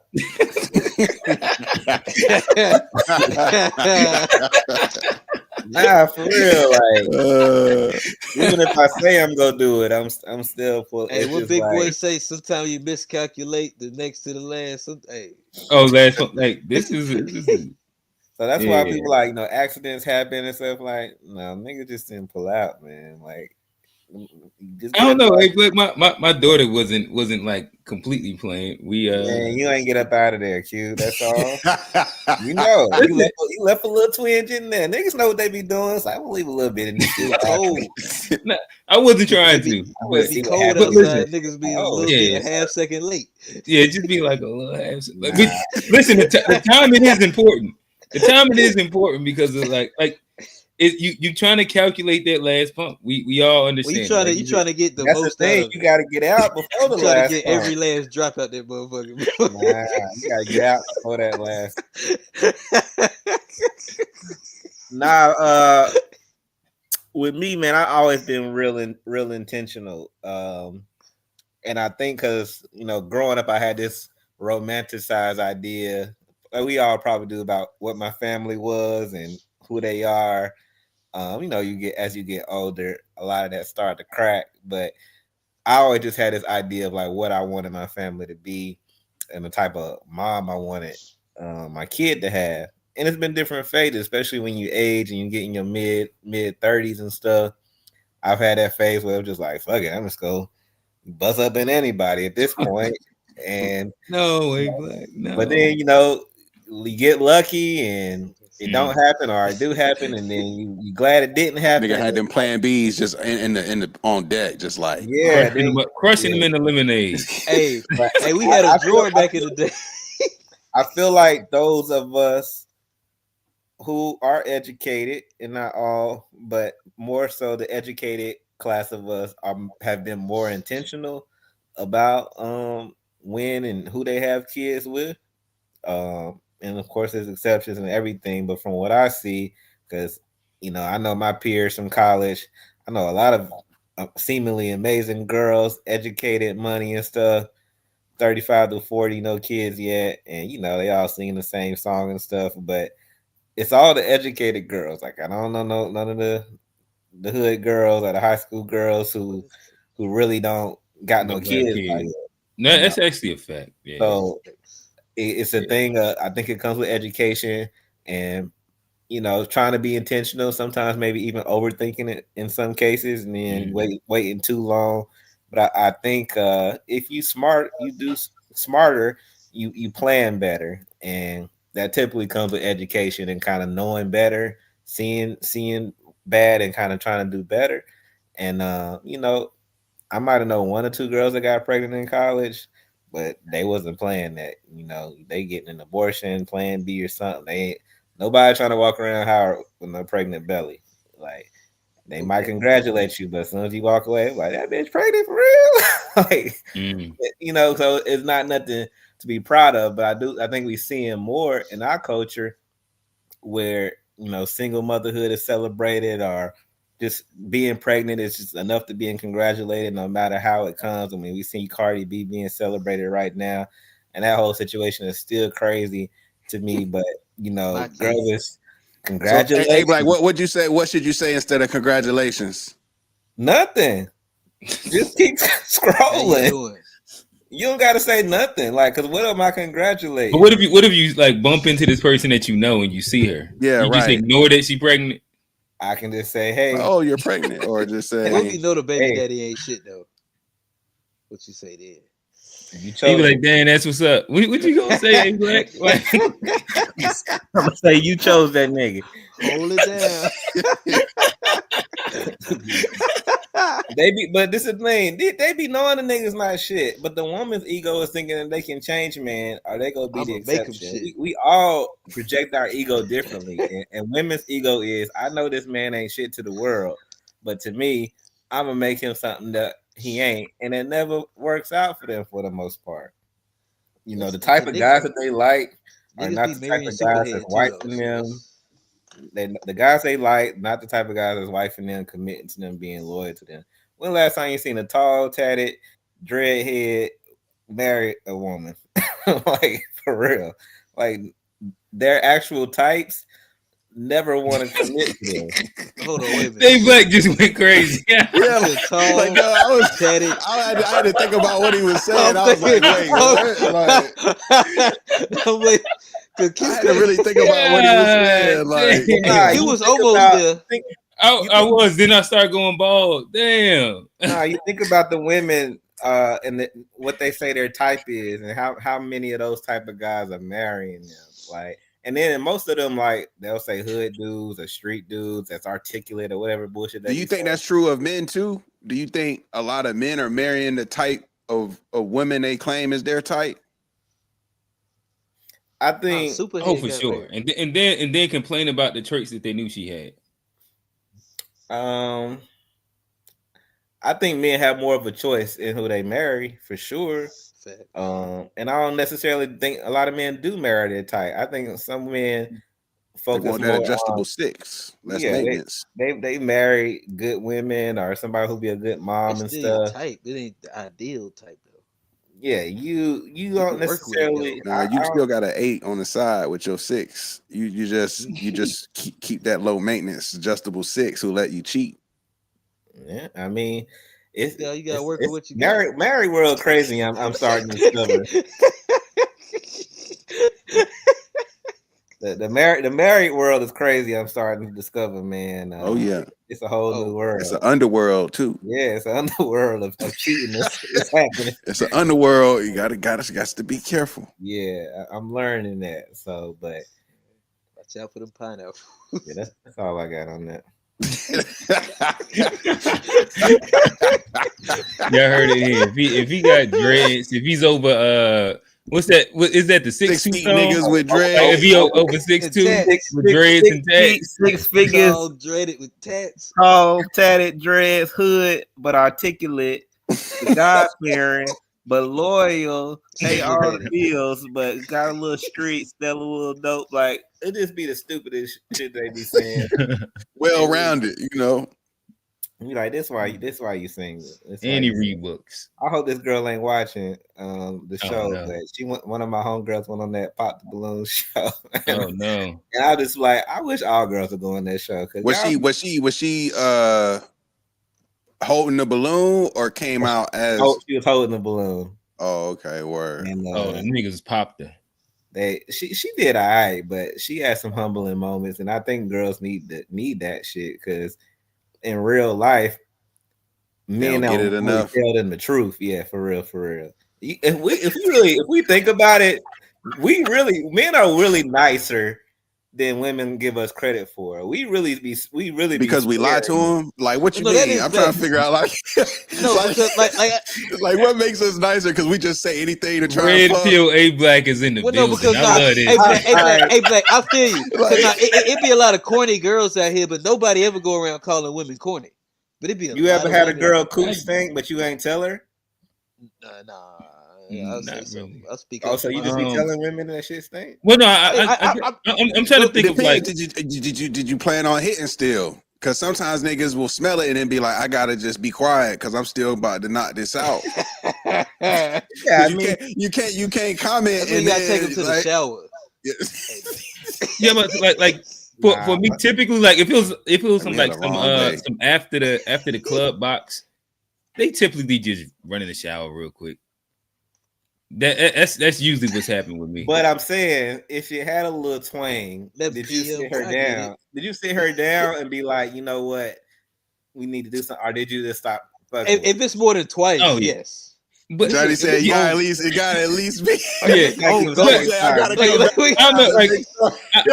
I haven't had a scenario where like we had this like stop and have an intervention. I gotta make sure. I haven't had to have an intervention, but are you good? To women's credit, though, I imagine that they be having to go down and niggas' balls be just fresh out the club.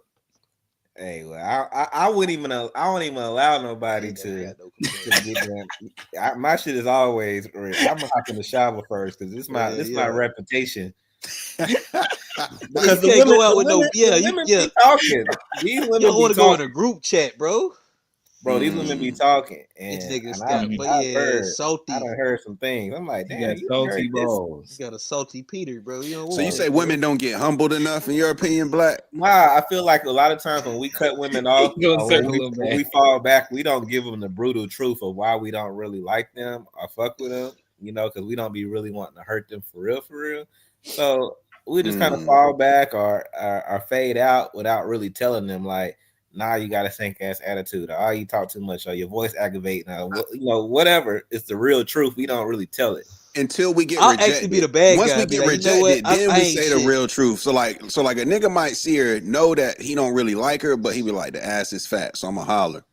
And then when he go be nice to her, oh, you look so nice, and then when nigga get rejected, he be like, oh, bitch, you ugly anyway. And but she not gonna take that as a truth because she rejected him, so she feel like, oh, he just mad saying that. But if it's somebody that she fucked with and he falls back and, oh, why you stop calling, stop texting me?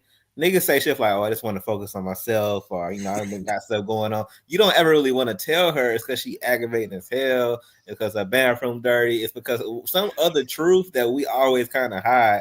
And so women be out here not knowing why they truly single, because we don't really tell them why we stop fucking with them. Niggas want to leave the door open a little bit. That's if you really don't. If you really don't fuck with her, you don't tell her. Nah, you don't really. You only go really tell a girl about herself if y'all having a disrespectful back and forth match. and you just don't care no more. It's very rare that dudes honestly tell women. Yeah, but that open door is also important or if too. you, I would say, if I know that I'm really not trying to rock with you like that, I'll be super honest with you. Like, yo, for real, this is what it is. Like, maybe if she asks, but if I'm trying to still see what it do, I'm gonna leave finesse the it. You door know, crack. I ain't gonna come back. yeah. Hey, had a great day today. How's yours? You know,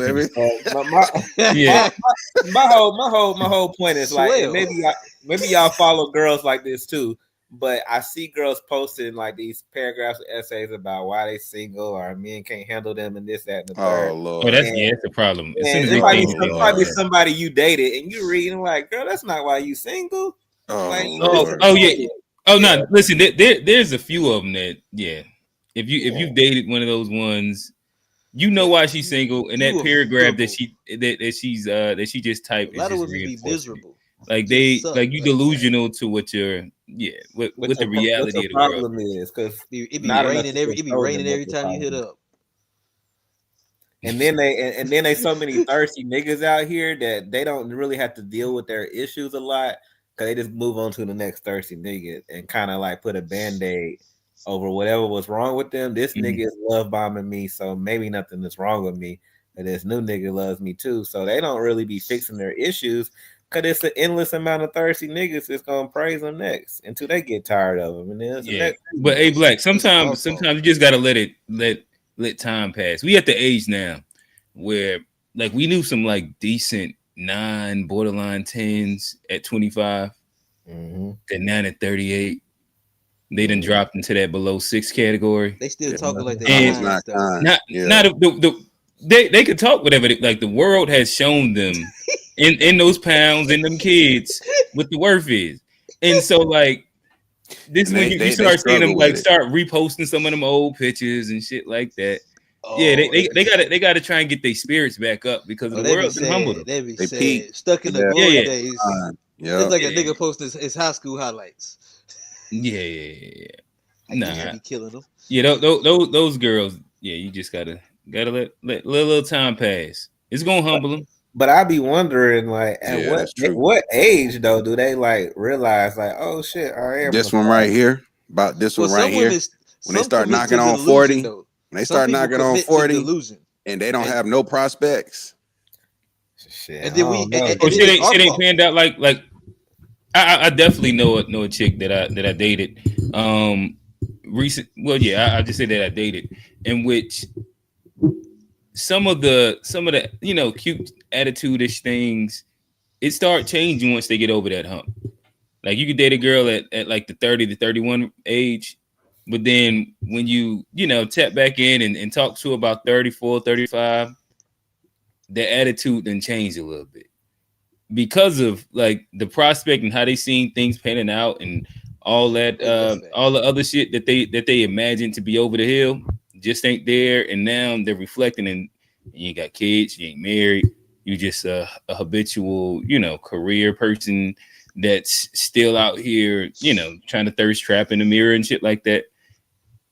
You end up being like, huh? Well, I think that they end up being like, huh?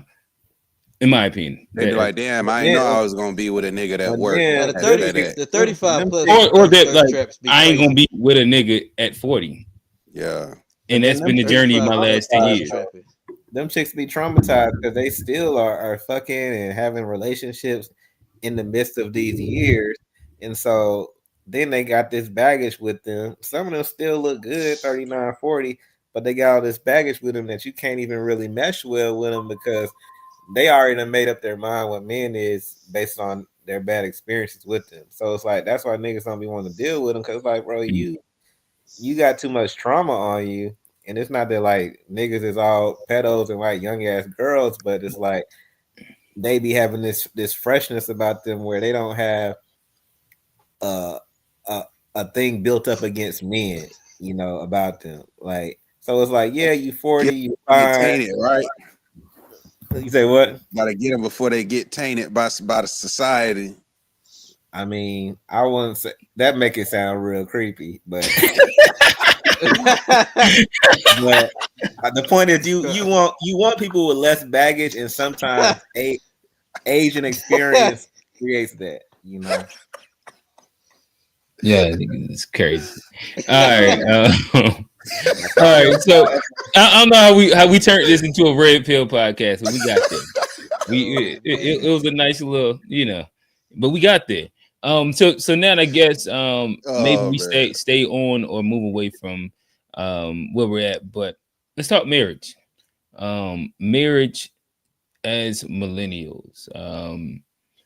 G, when did you get married? I got married in 2013. How old were you? Like 25, 26, somewhere there. 26. I think I was 26. Yeah. Okay. Like 12 years you've been married? Yeah. Yeah. This year was 12 years in September. Yeah. So I got married 36. We got a brother over here that is engaged. Yeah. I get married in 10 days. 10 days. Hey. All right, so we got a guy who's about to be freshly newly married. And Johnny P. 2026. He's still outside. I tried to catch what they call the joint at the wedding. The garter. Bouquet. Yeah, I tried to catch it. My boy Keith got it though. So like y'all gotta talk. Oh yeah, Keith did get the. Y'all gotta talk to Keith. He up there. Y'all listen, y'all the bad boys for life. I was like Keith got it. y'all single niggas for life. Shout out Keith, Lone Ranger and Johnny P.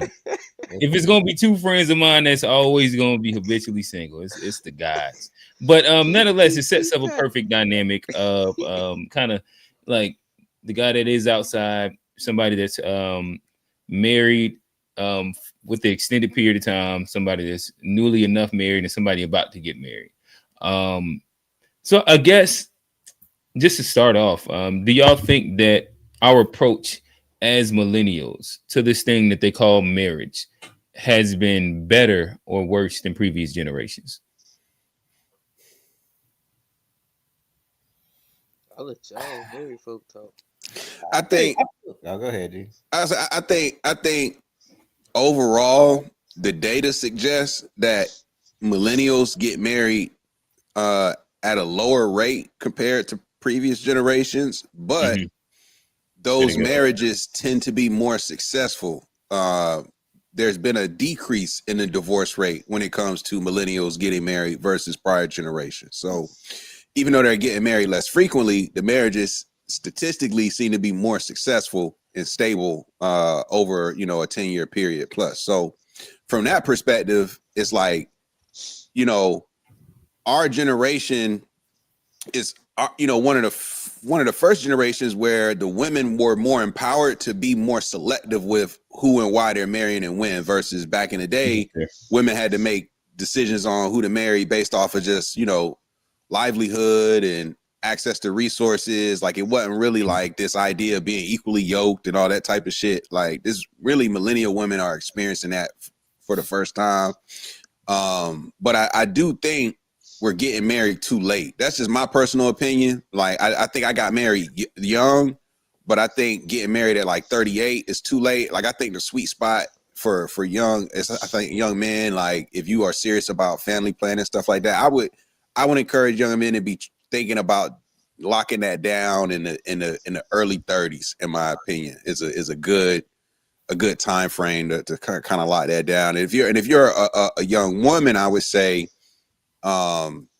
even being career oriented and all that stuff, just given what I know about fertility and all these things, like, you don't take these things for granted. So if you're serious about trying to have a family as a woman, I wouldn't wait until 35 to start that journey. I would, maybe be looking to get married in that late 20s to try and do some family planning versus waiting until your mid to late 30s. That's just my personal opinion on it. So that's so right now, to go to what you're saying, I pulled up the stats. It said that the average age for millennials to get married is around 28 for women and 30 for men. So that, like, it goes. That's not bad. Yeah, that's not bad. I think that's a good. I mean, ideally, I would have wanted to be married sooner, but then at the same time, if I wouldn't have, met who I'm with now.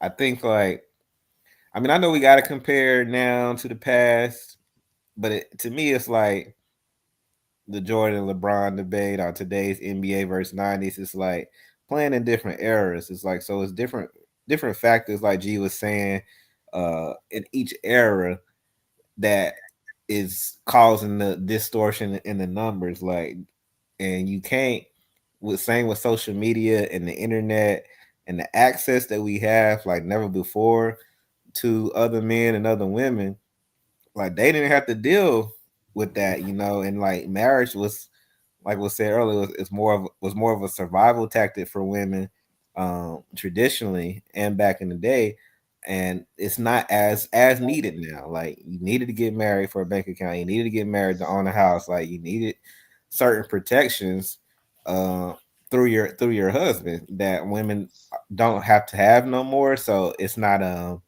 you're not getting married for your livelihood survival. It's still more of a romantic thing, I don't want to be lonely thing, but they don't need it no more. And I think historically a woman needed it to survive. Like in Islam, like, that's why you can have 4 wives, because all the men was going to war and getting killed. So as a form of protection, is like, if I go to war and get killed, marry my wife so she don't become a prostitute, so she don't get hurt out here. So it was a protective thing. So that worked in their time. So we got to also like look at the factors of each era on why we doing what we doing. Because you put the internet back in the 50s, and I guarantee you won't have as many nuclear families back then either. And a lot of them was still doing that thing too, but it just wasn't as exposed. Like, it was cheating in the 50s now. Let's be clear now. Either that was what we gonna witness a lot of domestic. It wasn't that I'm saying it wasn't as exposed, because you wasn't getting caught. You ain't got no cell phone to trace, to track. Like I think my great aunt, she said when her husband leave for work, she didn't hear from him until he got off. Like, right. So you gotta you can't text your spouse, you can't call at the factory and like, hey, how you doing? Like, not at the factory. Like you see them when they get off. So 5 days a week for a majority of their life, they don't even see their spouse or hear from them. That's a whole different dynamic than having like constant access to people. So we just in different times where marriage for some people is not beneficial. It always was for me, but I also felt like we in a privileged time where I didn't have to settle quickly, like, And would y'all share do y'all share y'all location with y'all significant others? If she wanted, yeah. It don't mean anything. Like just by default, like can you pull up right now and just be like, let me see where she at? Do y'all got it? Like, do y'all share locations like that? I probably I think that at some point we shared a location because like maybe it was at a thing and might not have ever turned, like neither one of us kind of like really be on that. So like I know with us it never was like a moment that was like, hey, give me your location and I'll give you my location, in comparison to like if you had a festival or some shit like that, or if you had like somewhere where you're together that you could end up getting separated or doing something like that. I think that's around when we might have did it.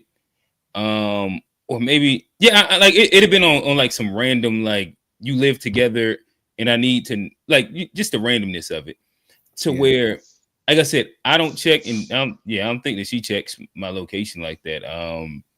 To where it's not a thing. I know for some people that is like a thing. I want to see where you at and do.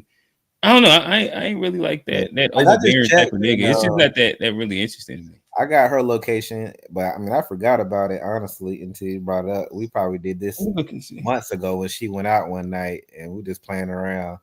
And but it's been there the whole time. But I never be checking it because I don't even think about it. So I'm thinking like if you ain't got no suspicious partner or nothing, you really not really thinking about it. Yeah, I think everybody in the family like should have the location on, like just like I got my mom location. Yeah, I think that it's probably smart. It's just something that I don't be thinking about. I've heard some people be so against it, like, no, I'm not sharing my location. Like it's like a hard line of that's like too much sharing. Well, that's a nigga that's still that's a nigga or female that's still outside. Hey, my bad. We going corporate. That's a guy like, and a woman that's that's just trying to still wiggle their way outside a little bit. I agree. I was like, what's the harm? What's the Because like if foul I'm at of work, niggas knowing where you are? I stopped to get wings and I came home. Like I You ain't gonna got see gas. nothing crazy. It's Like, I'm Yeah. just Like, doing regular shit. I got the QT, shorty. What's wrong?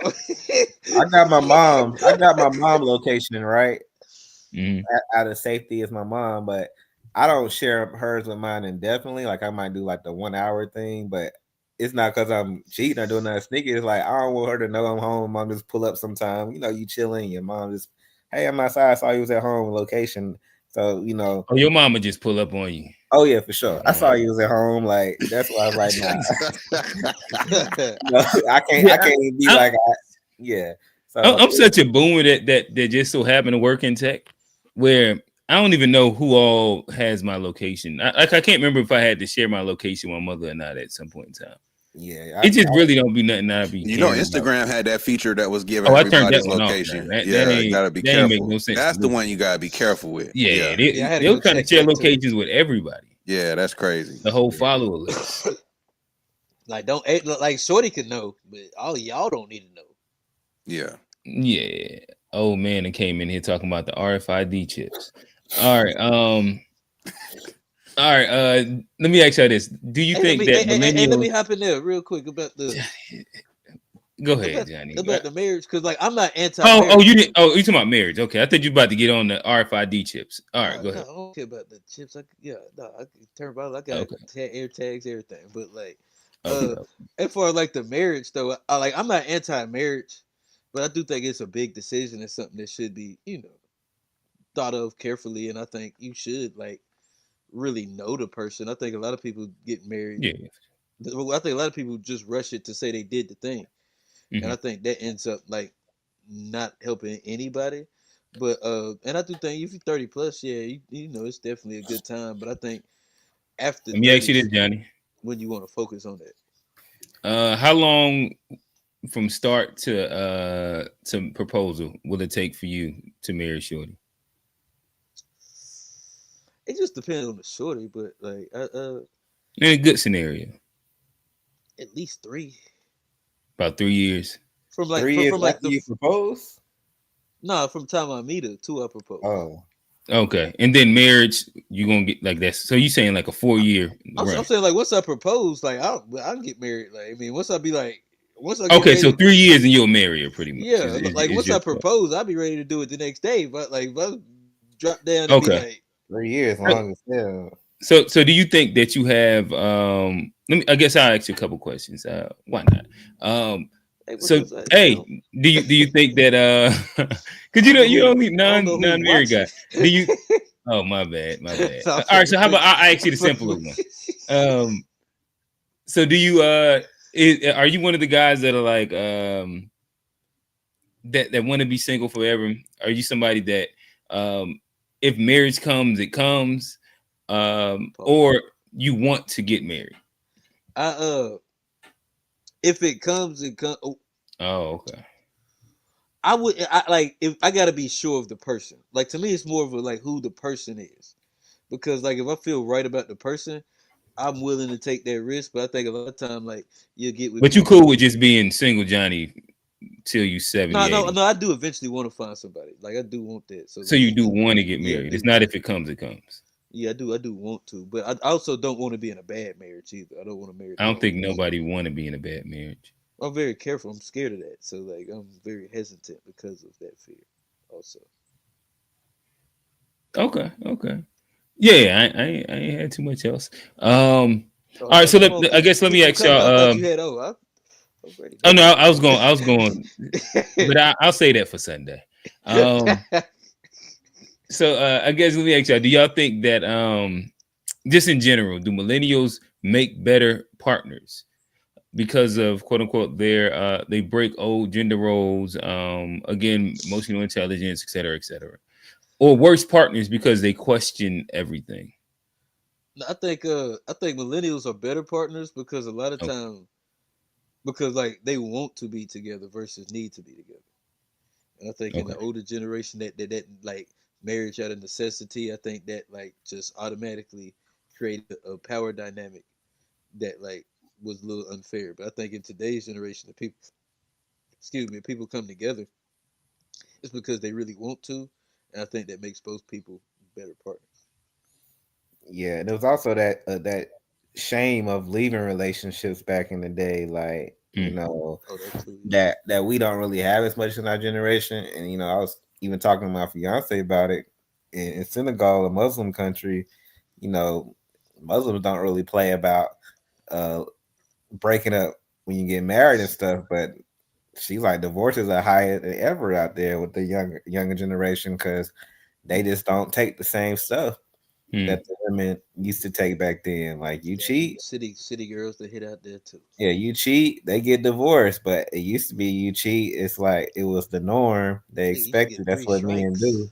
Yeah, but they don't play that. So I agree with Johnny in a sense where we are choosing more based on who we really like versus. But then on the same token, I see a lot of women choosing based on what they can get and not what they like. They But still choose. hey, but they choose the men because of their money, what they can. But that's what it. But a lot of time it was that before too, when it was a necessity thing.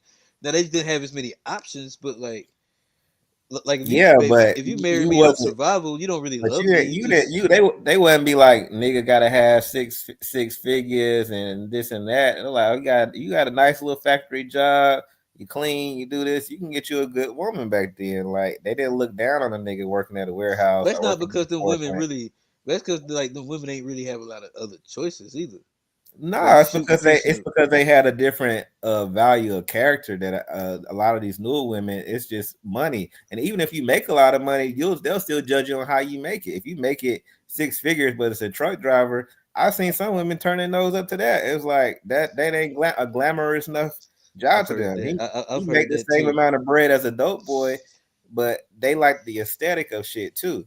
So just the and that's why I see a lot of the single moms because they're not choosing men like for the right reasons a lot of the time. It's because but a lot of them women feel like though, once I got the baby, I got the man. And how often do that work for them? Shit, they be child support. Brittany Renters. The checks be hitting there and like they get like, but a lot of times they like even if like even like what's the girl name with the PJ Washington boy? But that's what I'm saying. The Brittany, I think it was Renner or something like that. Yeah, but it's only 400 NBA players. Those are rare exceptions. The average chicks is getting pregnant by bums who got them turned up. But they still gonna take that $400 in child support too every month. Like they care about that more than they care about the man. But that ain't doing nothing for them though. Like that $400 ain't no money. They taking this money, but they still now they done created a broken home, a child ghetto support But situation. that with a lot of them though. Like, child support make niggas stop working a real job. Yeah, it ain't making them child girls. Support make niggas get everything under the table. Like, pay me in cash, my nigga. I mean legal. Right. Cash only work. I need cash if fits. All right. G, did you answer the question? Yeah, I think so. I think so. Okay, all right. All right. Are millennials redefining healthy partnership or running from responsibility? Again, at this point said the fact that we're getting married later, having kids later. Like Johnny said, it's got to be the right one. It's got to be like 3 years of vetting. Got it, yeah. AG, how long did it take you to get married? From we met in 2012 and got married in 2013. So about a year and a half. Hey, Black. We met the end of 2024 and getting married 2025. So it's been about under a year. I'm not as fast as these boys. These some quick. Oh no, you slow. I think that's what I was pointing at. I don't think you need more than a year. You don't need but so much time, in my opinion. But I did get married younger. I will admit it was on the younger side. and me being older than G was, I feel like I already knew more of what I liked and wanted. So when I met it, it was like I don't really gotta wait long because I'm 38. I done dated So if I was 25, 28, I might have been more unsure, but I was like, God, when I get these certain qualities in a woman, I'm gonna lock it down. So as soon as I met it, it was like, bet, here we go. And I didn't need 2-3 years to figure that out, because you still learning each other and growing in the process. Like, you never fully know nobody. You can be somebody 3-5 years and still not fully know stuff about them. So it's like you got to choose. And they gonna change once they around you all the time. Yeah, like, and they gonna change. Different. You got to keep falling in love with different versions of them and stuff. So it's like you choose each other, and then you choose to keep choosing each other. And you know, you don't need 3-4 years for that. Like, gotcha. Yeah, I think I was maybe I'm in the middle of y'all, so I'm like 2 years. It might have been like 2 years that I proposed, and then we got married in year 3 or 3.5, somewhere inside like that range. I proposed in year 2, like 3 years. I'm talking about like from meet to marriage. I think 3 years is a good. December, January, February. So you get married in your 40s? Yeah, I proposed in 7 months. Oh damn! I ain't with that. I ain't going. That's early. That's quick for me too. I ain't gonna lie. Most of my relationships end right around the year you ain't mark. even seen Shorty with the flu yet. Like what if we catch a cold? Like you gotta see Shorty go through. So at least all 4 seasons. I done seen her sick. I've seen her sick. I done seen her cry. I've seen her mad. No, one thing about starting long distance is you got to communicate even more than somebody you got to see in the physical. So 7 months in long distance be like damn dog years, like dead ass, because you talking all day every day and filling in that physical void. So you are learning about a person much faster and much more, because you got to communicate to maintain that. So it seemed way longer when I did propose. Like, we had been talking for way longer, because we communicate more than girls I'm in the same city with. That we don't have to talk, because you'll come over, go chill, smoke, fuck, dip, and we don't even have to do as much communication because the physical is consuming. But when you don't got that, you got to really get to know somebody. 7 months feel like 7 years, bro. I'm telling you. Yeah, I was doing long distance in 2012 when FaceTime really won't even it like that. We was Skyping. You know what I'm saying? Skype shit. Yes, sir. It was Skyping. It was another one. Ubu. G-chatting. We was G-chatting on Gmail. Everybody had Gmail, the G-chat and everything. Google Chat. Google Meet. Hey, but you right though. That long distance, another one it make it different. It was like It do. I also say this was like one of my COVID lessons. Like, long distance, in my opinion, like there's some luxury to long distance also. That once you move with a person, you don't necessarily get that same luxury. Agreed. Where like you kind of still get your own space. It's still like you call it in and you talk, but it's kind of on your own timing. You can still walk around and fart. Then, you know what I mean, COVID hit and that long distance relationship became a in-house relationship. And that shit fell apart. You can't fart no more after you move in. Both of y'all get tired as hell of each other, and you're like, damn. But shit was so fire when we only seen each other like every 3 weeks. And yo, see, that's the thing, when you long distance and you see each other every once a month, every 2 months, that little bit of time when you together, it's like it's fire. It ain't no argument. It's like, really, it's just, you know, you here to fuck, eat some good food, have some drinks, like you know, as soon as you touch down, like everybody knows. Like, it's not even like a question when you long distance. Oh, you in town? We fucking like a lot. Yes, we're gonna do some fun. That's how you know. That's how you know when it's over. Drink and eat some good food. It's just guaranteed. That's how you know it's over. Niggas go like you planning dates and shit.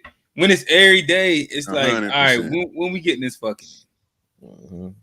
Yeah, when you long distance, you can't even you ain't no such thing as like lack of fucking. You just fucking all the time, and then when you move in, it's like, damn, where it go?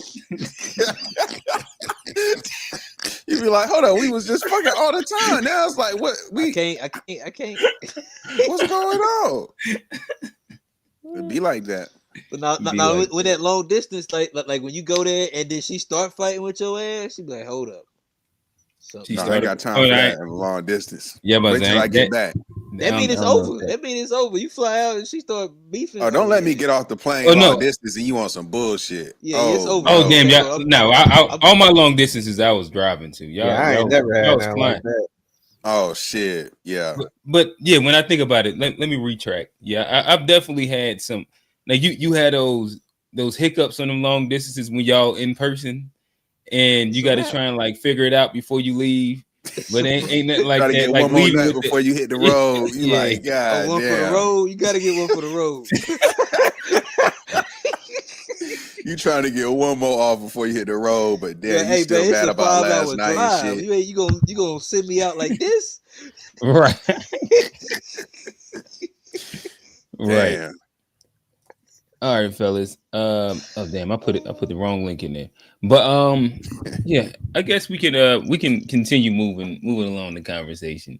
I'm gonna put the call in coming soon. I put the YouTube in there. Just give me a second, fellas. But saying all that to say, let's go into our third prompt. It says financial pressures in modern family. Are millennials actually better family builders, or are they simply forced to be more intentional because of economic pressures? What is your thoughts? I think we're better family builders, because I think we are choosing better. But I think it's gotten tough. Like that financial strain is real, and I think we are starting to see, I guess, lifestyle creep, where people are starting to get married and stay together. Where I see people break up and shorty don't move out immediately. she because that That's a wild concept. I've heard that a few times. I stayed with my ex. I was actually living with my ex when I met my wife. That's lifestyle creep. You can't just walk out and leave a motherfucker like you could back. At least, hey man, at least the name was on that lease. Gotta protect the credit. Gotta protect the credit. Hey, listen. According to people that I know, they say don't move in because they're gonna kick you out when y'all share a lease. But so you said you was able to actually stay with her. At least you can't leave if you own the lease. At least like keep it. Like, you know, the my portion paid. Was I there every day? No, but I'm at least gonna make sure like my credit is not about to get fucked up because of this situation. Like, got you. Oh, so Johnny, is the rule that you have to be on the lease? Is that what the rule is when y'all say don't move in? If your name not on the lease, then move in. Don't move in with your name on the lease. Yeah, I think that's Rail's rule. I think y'all said two different things. You said move in with your name not on the lease. No, so you don't. Yeah. I'm asking. I think G said something else. If your name is not on the lease, do what you want. Because you can leave. You can leave at any point, and it's like put like this: if your name is not on the lease and you getting mail there, she can't just kick you out because you live there. But you don't have any repercussions as it relates to like credit because your name's not on the lease. So you saying move in if your name if your name is not on the lease, you got a little more. You got a little more rights, but if your name is on the lease, you got way more rights if your name on the lease. No, Johnny, because if your name on the lease, she could dick you, leave you with the whole thing. She could say, you know what? I don't want to pay my half. Now you are responsible for the half. I'd rather do that than be homeless, though. Nah, you can't. But see, that's the thing. If your name out on the lease, she can't kick you out because you live there. You homeless. Kick you out if you live there legally. Hey, you got a couch. Oh, and that probably be the issue. Niggas ain't getting mail to the crib. Ain't getting mail. Yeah, because she can't just kick you out. Just kick you out if you live there. That's just how it goes. Hey, that's a bean right there. Hey man, hey look, it's just how that's a dog. That's some dog tip. It's the game. That's a dog tip right there. If you just letting somebody make you homeless, I don't know. I should have known. But you can up and leave. And she can't say like, oh, you gotta stay. That's the difference. Fair like, game. You can up and leave on your own. Hey, Common, we seen you. I was about to put you up. You feel me? But that's what I'm saying. Like, you know, that's why in the name how of do you credit, know that you try to get kicked out and you pull this mail because you know women are spiteful. Like, I don't want to sound red pill, but women, if a woman really don't fuck with you, she will cut her nose to spite her face. She will bring down the ship, burning everything. And if your name is on a lease, she might say, I don't give a fuck if my name is on here or not. You pay for it. You handle it. I don't care if my credit. Yeah, women don't be caring about credit sometimes. I'd rather do that. I'd rather do that. No, than, like, not me. get kicked out and be like scrambling. But it sounds like you can't get kicked out. That's what I'm saying. She can't kick you Oh, out. well, I didn't know about the mail shit. If I got the phone bill coming there, I'm good. You good? I ain't know that. I ain't know that. I should. But it also sounds like if she kick you out and you homeless, then you probably needed to stay with her. Yeah, you was a bumming nigga. Yeah, it's like you was gonna be homeless regardless. And she might have saved you for a little bit, but yeah, you was gonna be homeless. That's what that sound like, at least. Well, yeah, no, I mean, yeah, but I mean, sometimes it's not that easy. Sometimes you might not be able to like get the new. You know, it'd be some hurdles, man. It'd be like you ain't just guaranteed to get a new spot the next day. Like that'd be a hiccup. Like if I'm staying somewhere and you kick me out, even if I got the bread, the credit, like it's still gonna be a fucking hiccup. Like, it's gonna fuck my work up. It's like I ain't trying to get kicked out. Like even if I got the bread to go somewhere else, I'd rather kick somebody out than get kicked out. Okay. Welcome to the show, fellas. We got two of the guys pulled up on the South Africa zone. Pink bandana is what is the pink bandana signify? That dipset. Dipset. No. It's just solidarity with GBV, gender-based violence and stuff. Damn it! That is like a really big thing that's happening over there. I didn't. Okay, all right. That is a solidarity with who, Kamu? Gender-based violence. So South Africa has it's like a pride thing. No, it's against no. This nigga. That's a wild way to say it, but yeah, it's crimes against women. Oh, is that what he said? He think he talking about the T's. I mean, he started saying some kind of alphabet. I'm like, what are you talking about? No, man. Solidarity. No.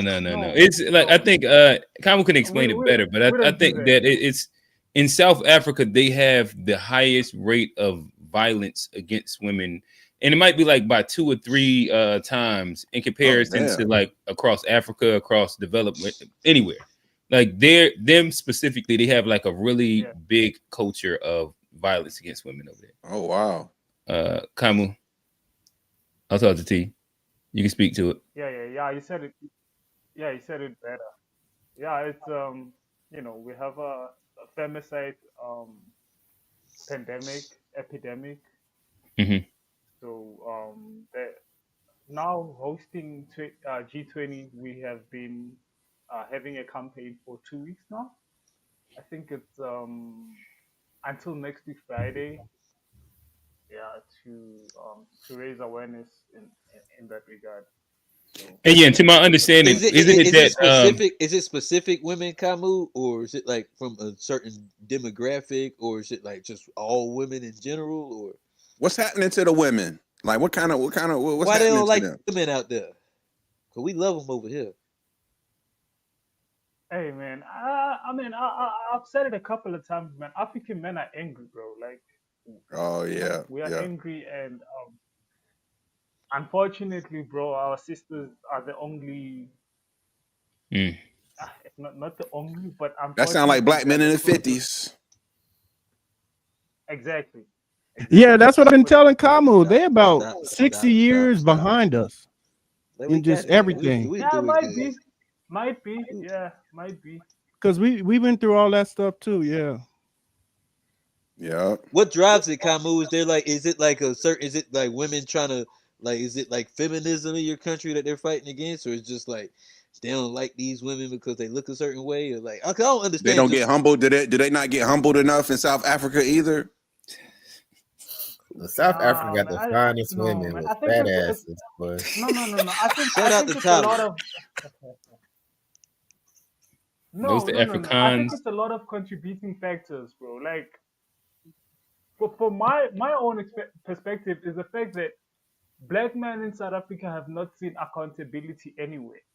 And if anything, things are getting fucked up right in front of our eyes, and we still don't see accountability. So that anger piles up. We have an anger issue that is piling up from the fact that we don't see accountability. None of the people from apartheid apologized. We didn't get nothing from people that stole from us. now we are being invaded by everyone, and the law stipulates that people should come in a country in a certain way, but people come in a certain way and there's no accountability for that, and politicians are stealing money.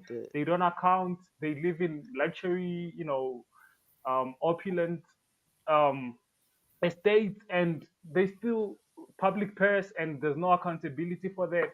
And women are being empowered at the expense of men, and like men are useless, and like that's that's my own analysis. That's where I see the anger coming from, and no one is really talking about that, bro.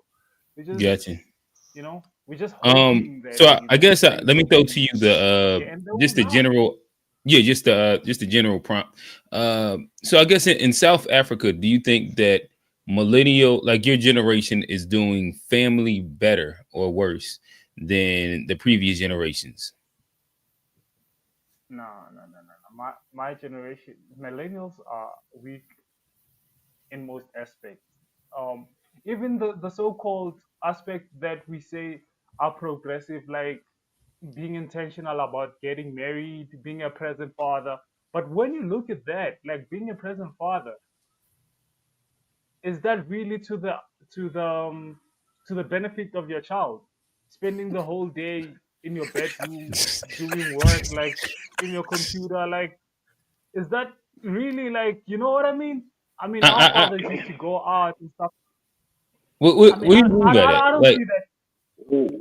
so I don't see you that are as you saying bad. that working like a at home job is bad for the kids, or are you saying like being a I present don't.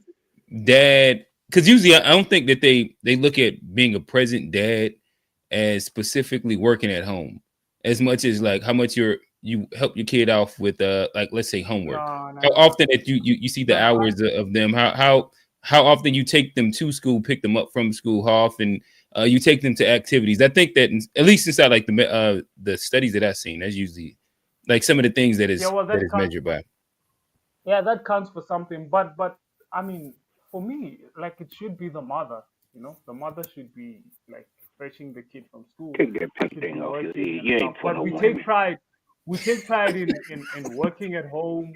We take pride in being always there for your, like, always there, like always there. And it's like, nah, bro, come on, So man. you don't want men to God gave always you be there other for them. Nah, Huh. not always there. Take that pink thing off And your head. then You ain't for and no then What? woman. So another Camus came in on the blue pill, where should switched the up to the father be? red pill. So you saying the God father should just be damn. like out the house? Well, he said Yo, he ain't no feminist. He's not a feminist at all. He needs to take that pink thing off his head. Take it off, bruh. I didn't Take it hear you. off. Say it again. You doing that because you getting married. Nah, Take that off. Take that off. You still Nah, gonna beat your wife. You they still gonna pushed beat your wife. he All hey, right. Let's stay civil, fellas. Let's they stay pushed civil. his hairline back. He can't convince me otherwise. That's why he got that All right. thing on Hey, his head, man. fellas. Let's lock in and stay focused for a second. All right. So we do have some of the other guys. Again, this is Kamu's take over in South Africa. I'm gonna throw to Steve, old man, and Unc.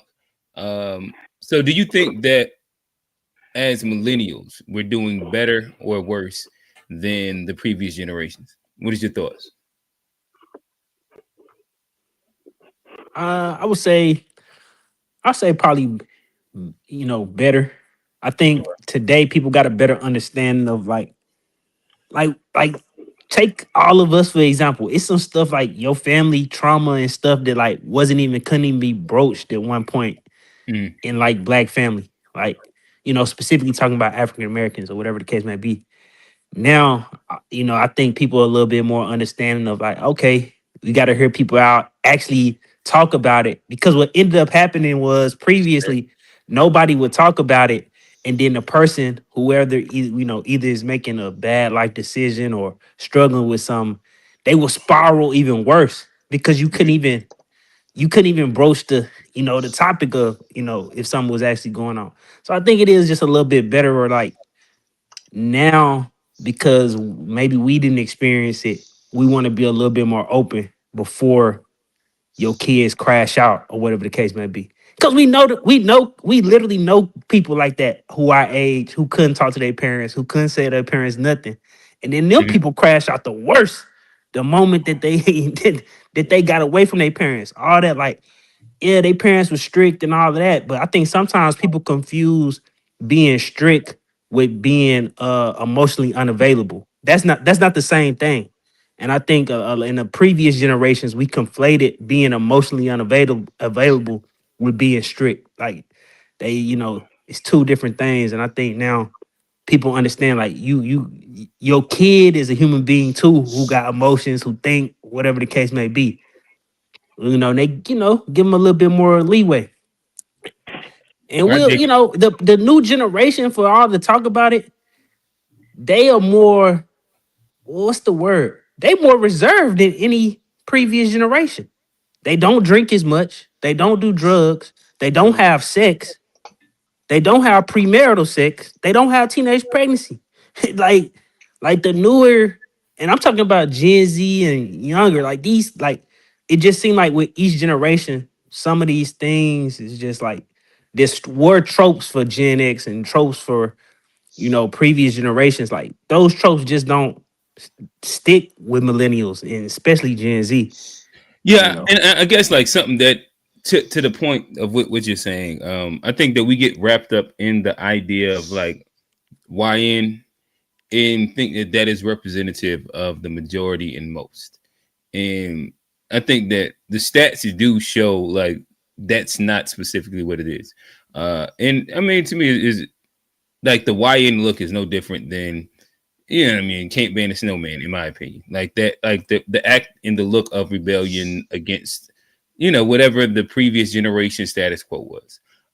But in general, when you speak to them, when you talk to them, like you said, they like these ain't the kids that you think are quote unquote YNs. They middle class kids, got a nice little house, and they got a good head on their shoulder. When you actually talk to them, like I said, I went to the YB concert, and it was only one fight that I seen, and those looked like some 20-year-olds I was fighting.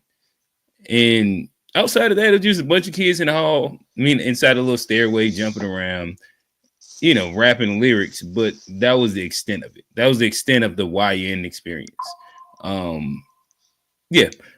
But yeah, I guess I'll throw the old man. Old man, what's your thoughts? Better or worse? Yeah. How far back you going? We can go through each generation. Like just in comparison, if you think it's better than some and then worse than others.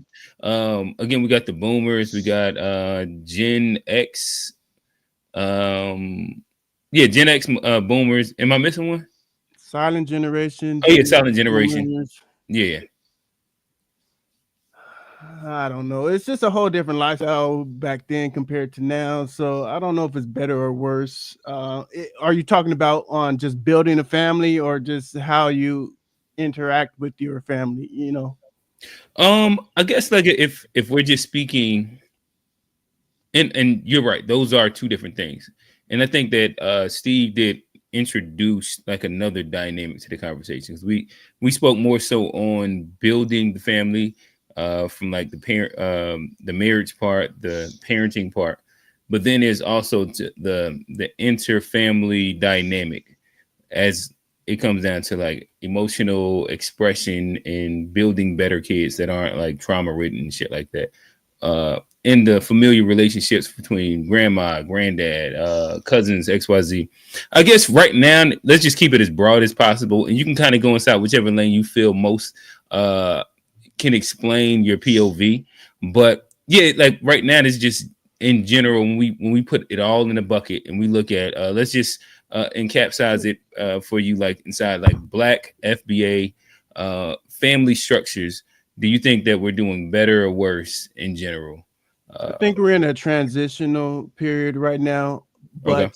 I think we're on the track to doing better as far as just communicating, because back in the day, like I've been talking to my mom and elders, and it's like I'm asking them questions that they should know the answer to, and they're like, back then we weren't allowed to talk to people or ask grown-ups certain questions, and we feel entitled to those questions, Generation X and Millennials, so we're asking those questions. So even though it might not feel good, it's pain, trauma, like Steve spoke, ultimately it's going to be better off for our children and their children and their children. So I think we are doing better as far as trying to get that communication, that trauma out of our families. Yeah, for sure. Talk to us.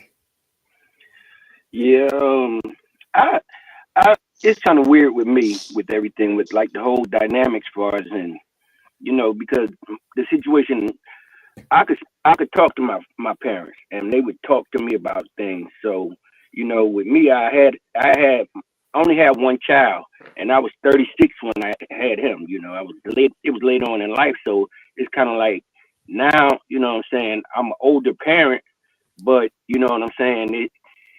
I know when I was younger, I wouldn't have been the same father that I am today. You know what I'm saying? I wasn't ready for that, but and then it's like, it's a lot of dynamic parts, and you guys, I see with you all, you know what I'm saying? Y'all seem to have y'all stuff together. A lot of people don't have their stuff together, and they have kids and they sit around, and if you're not, my father played an important role in my life from him being around me. It was one point in my life, we went fishing every day.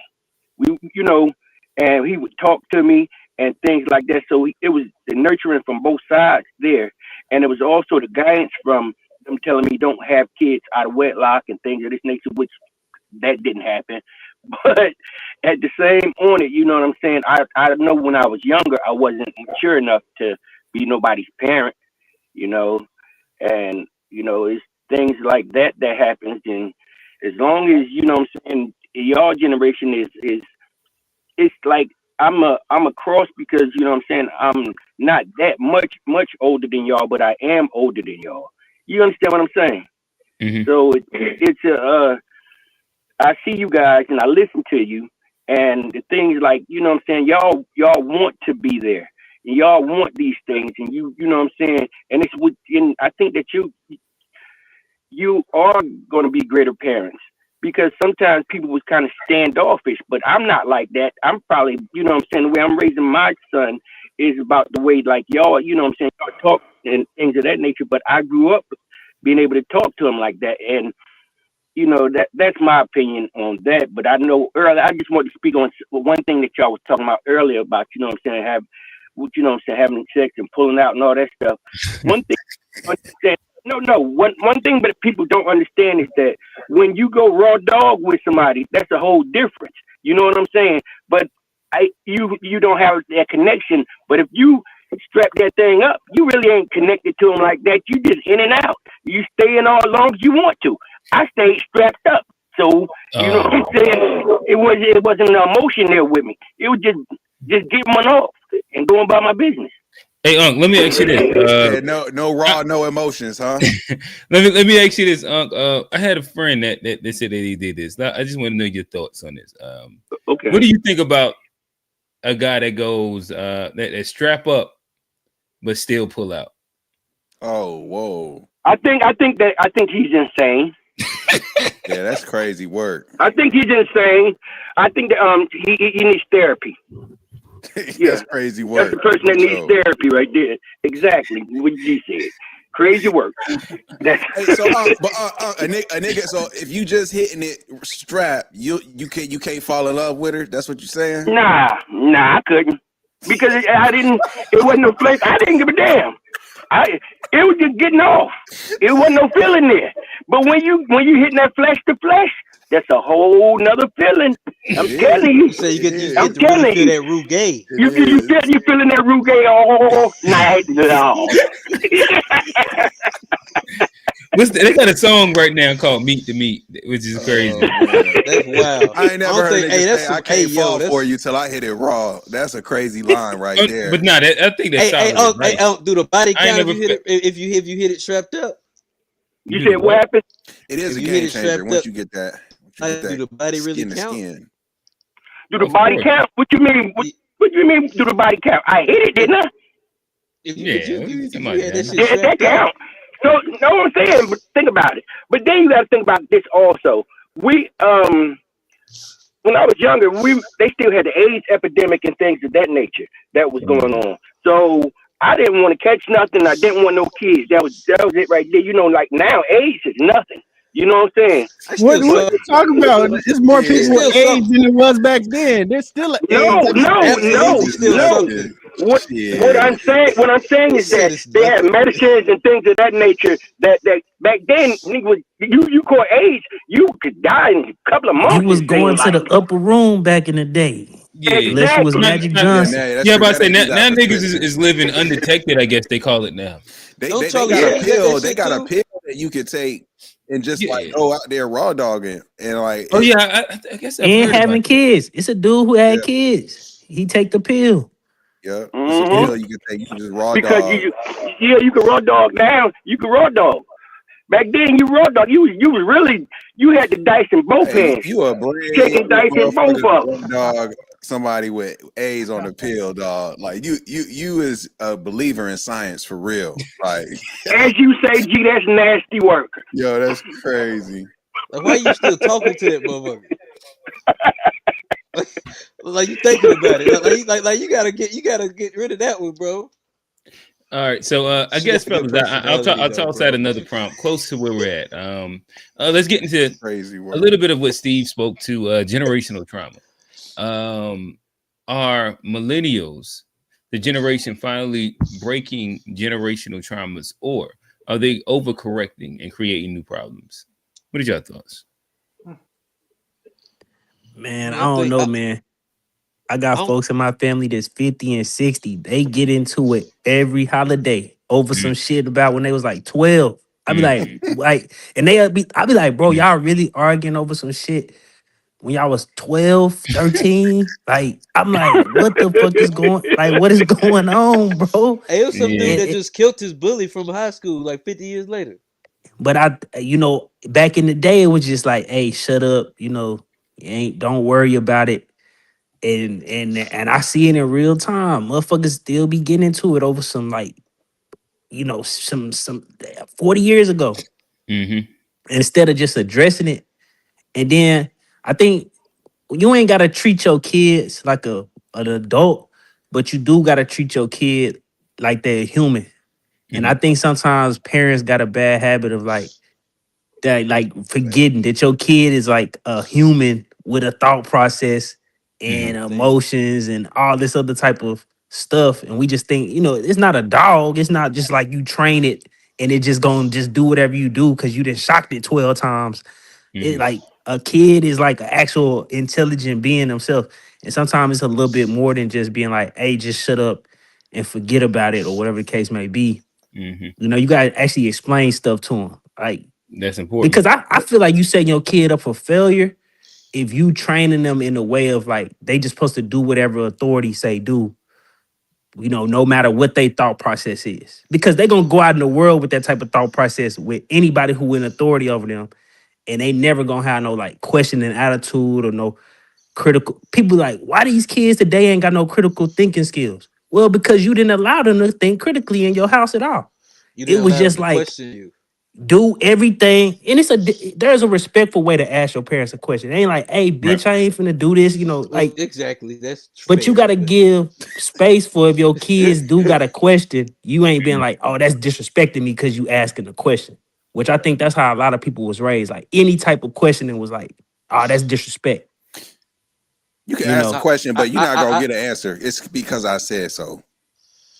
But that's where trauma starts. But I think like to what the question was, I think each generation is a reaction to the previous, and there's pros and cons with each one. So I think like the trauma is different, but I think there is still trauma where like a lot of us might have felt neglected. So like there's an over sheltering that comes. So there's a lot of people that were felt over controlled. So that you might give your kid too much freedom. But I think each generation responds to like what the previous generation did, and there's pros and cons that come with both. But I think like a lot of the things we're seeing now with this generation is just like maybe an overcorrection, like overdo like what our parents might not have done.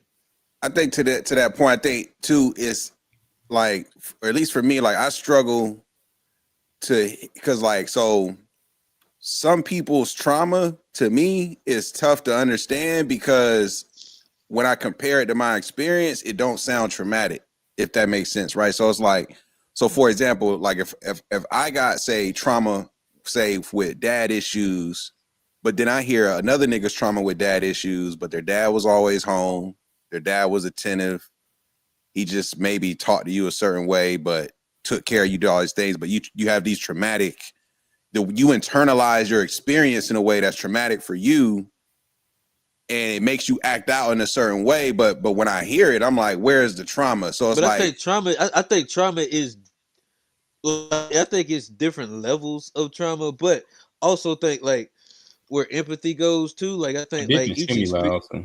I think each experience, like you don't like there are things like not having a dad that I'll never understand, but there's things about like having a dad that like people like being afraid and like not being and there's certain things like living in fear of somebody. Like there's certain things that come along like with that man being there that like that's what I'm saying. But it'd be hard to vocalize, but you can't like tell that little boy, but you can't like that little kid that it was like that fear and that shit is very real though. Well, no, but what I'm saying is that if you're a parent, so like some parents grew up very tough, and then they provide this like upgraded lifestyle for their kids, and they can't understand why their kids are angry because they seemingly have so much more than what they had as a kid, and so it's like it can make it tough to. But then that's where communication comes, because like, but even still with the communication, it can be tough to put yourself in somebody else's shoes to understand where that person's coming from a traumatic experience. If you can't relate to like that type of trauma, is a point I'm making. It's like I agree. Some people's kids, like as kids, the things that are traumatic for you as a kid, a lot of people don't necessarily know that because you might keep it to yourself. It could have been the way somebody that you felt embarrassed in a moment. It could have been the way somebody said something to you, and then that like has triggered you from when else like, oh, when this happens, you react a certain way. And it's like this might be the smallest of things that in the grand scheme isn't a big deal, but for you as the individual, it's a very big deal, and it's very triggering. And I think that disconnect is tough to overcome when in that dynamic, because if you just can't relate to certain things, it's tough to be able to lean into what your child is going through when you just can't really relate to those feelings. It can be tough. Gotcha. Kamu. I see what you said. Yeah, I think this generation is overly aware of the shortcomings of the past generations, but the problem is, I think the not the over sensationalization, but the capitalism is trying to frame or diagnose the trauma, and somehow it gets lost in translation. So for an example, we just spoke about gender-based violence, right? But when there's a lot of like corporate backing, corporate companies, and giving it money, you see it on TV all the time, but when you look at it, really it's not addressing the real issue. It's like a buffer that kind of makes certain people a scapegoat, and it creates adversity between genders. It's not really addressing the issue, and it happens with a lot of issues. I mean, you spoke about HIV. South Africa has the highest HIV and AIDS stats in the world. Like we are like up there. There's no place where there's many people with HIV than South Africa. And even with that, it happened like from the 80s to the 90s. So we were born in the 90s and stuff. Our parents died of AIDS, and now today we have to deal with the the after effects of that. And you look at how we deal with it, bro. We end up being like feminists, like men are becoming feminists. Hey, Kamu, can I ask you something? This is not how we should go about. And we better get, but like the violence over there, Is it because like men are getting rejected by these women, and like you said, there's a divide? Is like the divide or do the men really like men and can't be honest? Yeah, men Gee, can. you Yeah, was men can working be there, bro. honest. We was working there, Yeah. bro. I gotta. Yeah, I gotta go with that. I gotta go with it. Look. Just Men can articulate. Men cannot articulate how. Yo,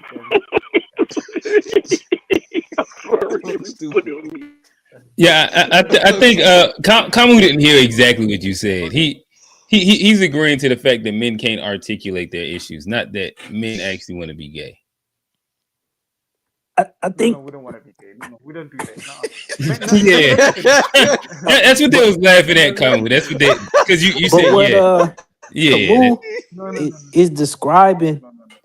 I think it's just a byproduct of the larger issues in South Africa. You got a lot of alienated men who don't got no jobs that get them self-worth.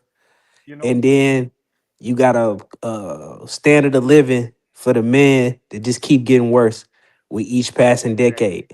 And so typically what people do, but is it like here where it's based on like And on you top of know that, like a lot of our red pill is based on like incel culture, where like is it like a similar thing over there where these people just like no. don't like got On top love of that, like lonely people like with the things but you the say, on top of that, condition. you're being told that. On top of that, you're being told that you are the problem. Just imagine all of it. Like, they tell us we the all problem of those too over things. here. But those And it's conditions, like, bro, like it makes you angry, dog. Like, you know.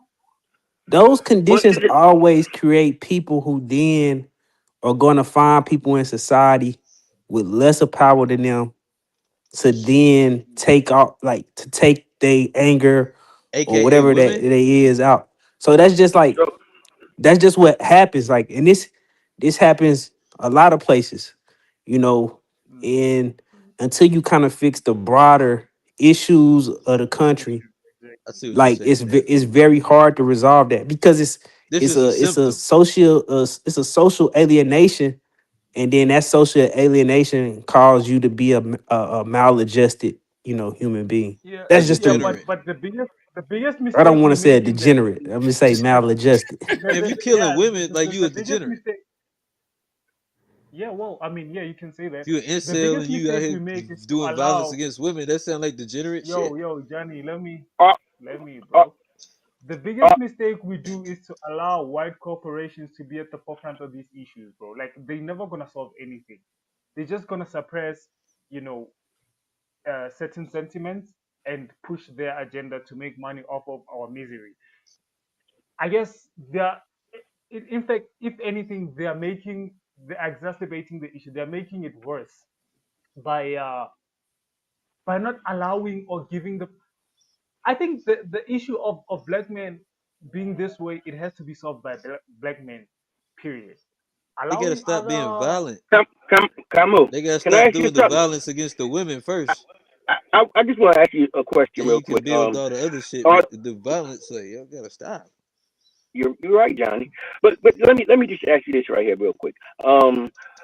Are the women over there are they getting like good jobs and things versus the men not getting good jobs? Like, are the women getting more educated than the men are in your country? Is that one of the issues? Look, um, so if you look at the stats will tell you that men are getting, more preference. But when you look at the government policy and corporate culture, it's a different story. There's more women, there's more women empowerment. Universities are full of women. The working Oh, environment are, but when you look at the stats will tell you, that's kind of what I thought it yeah, was. It's because the women are educating themselves, and the men sitting back being mad, getting drunk, beating on the women, and upset because the women are That's empowering what the themselves women. Hey, and but Kamu, that's what the doing what women more here the do men too. should do. No, but I'm saying, but over there, they're not. They I don't think you know what I'm saying. It's a difference. I can understand what he's saying because it's more or less the men aren't doing what the men need to do. The women are doing better than the men, and the men are jealous of them. That's I what it think is. it's more complex than that because I Well, heard this because it's same type of Africa, I framing. think Africa makes it a little I complex. think we've heard this same type of framing used against black men, especially recently. That well, black men is just jealous of black women and all their successes, and But we're that's not not beating them. what's really going Nah, on. we love our There's black queens over here. No, but I'm saying that they're beating on the women and things of that nature. Over here, we don't really have that. I don't think we have that bad of yeah, a problem. yeah, Like, but I'm not disagreeing on what actions is being taken against them. I don't think that's their that could be what some people might say, but I think really what's happening is why you see it's not that the Africans or the black men is not trying. There is a different level of societal need to keep black men in a place versus black women, and that's I understand it. what you're That's saying. that's They on empower any. black women. So if you look at any continent where there's black men and we the minority, we gonna be the most in prison. We gonna be the most who get the death penalty. We gonna be the most who homeless. We gonna be the But there's a that's men different in level general of though. That's just the burden of a man. With the white no man, the no. Asian man, Even when you say the that's the, just the, a the, the burden of a Latino man, man, that's the burden of a even man if in you say that's general. the burden of a Outside of man, black men. when you look at white men in comparison to black men, it's not even close. It's not even. It's not But even. on top, But compared to their but on women though, top of it's not close. So I Compared give to the you a number weird. I give of you a. white women that get it, I the give you white a weird men. factoid. Most of the racial wealth gap in America is made up by the difference in wages between white men and black men. White women and black women are pretty much comparable on every economic standard when you pull them out. Like black women barely make less than white women I'd have to look that versus one up, but that's black a hell of a men stat though. who That's a make hell of a stat. I significantly gotta look. less. They make significantly most of the disparities that you see between the But it does races. make sense, yeah. Most of the disparities that you see between the races is a disparity between men, not a disparity between women. And But is so, it but because of the one of the type of issues, jobs? Is it because of the type of jobs these women work, where like black women and no, white women are going to work like? I don't think you understand what he's saying, Johnny. no, He's saying if black women and white women are making comparable amounts, the real wage gap is between black men and white men. I need to look that up though. But that's because of education though, because what black women are way more educated. Johnny, again, I don't think that you're understanding what he's saying. You keep going back to the woman. Like he's speaking to the example of like if black women and white women are making comparable amounts. Do you like that? That's the statement that's educated being or not, just whatever it is. If they're just making, if black women and white women are making comparable amounts, like similar money, you got that right. But black men are getting out earned by white men by a lot more. Like there's no reason to compare black women in there. He's saying that the wage gap is between white men and black men. That's what the bigger gap is. That wage gap. And if you look at there's You said what? thing that black women do that keep them more competitive that black but it's men not. don't necessarily This is do. the thing. It's not. It's not what a. It's not what it has nothing to do with women at all. It's not what a women do. Like okay, what for a black men prime, I don't give do. you a prime example, Johnny. White, the whole K through 12 system has been, and I don't want to come off as a red pill dude, but the whole K through 12 system has been feminized in such a way in which it is more conducive for women to excel in education. And for a long time, this issue was ignored because it wasn't impacting the economic and educational outcomes of white dudes.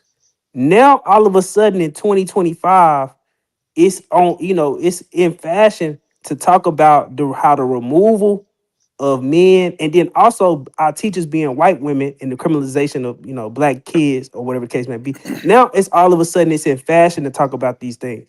So when we talk about What black does that have men to are do with not the wealth true, gap between Can I white highlight? dudes Can I and black highlight this dudes? wealth gap number though Like that I I think that found? has to do with like Go like ahead. college.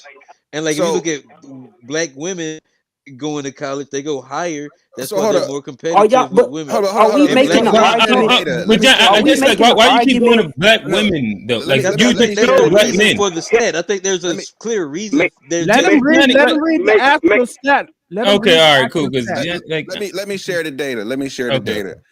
And this is estimated. So if we look at like white men being like they're the top earner, what can you percentage? send the link inside the in either the chat? It's a summary and stuff, but I'll send a couple of different of the links. But Okay. And so it's saying that black men make about 79% of what white men make, right? Okay. White women make about 79% of what white men make.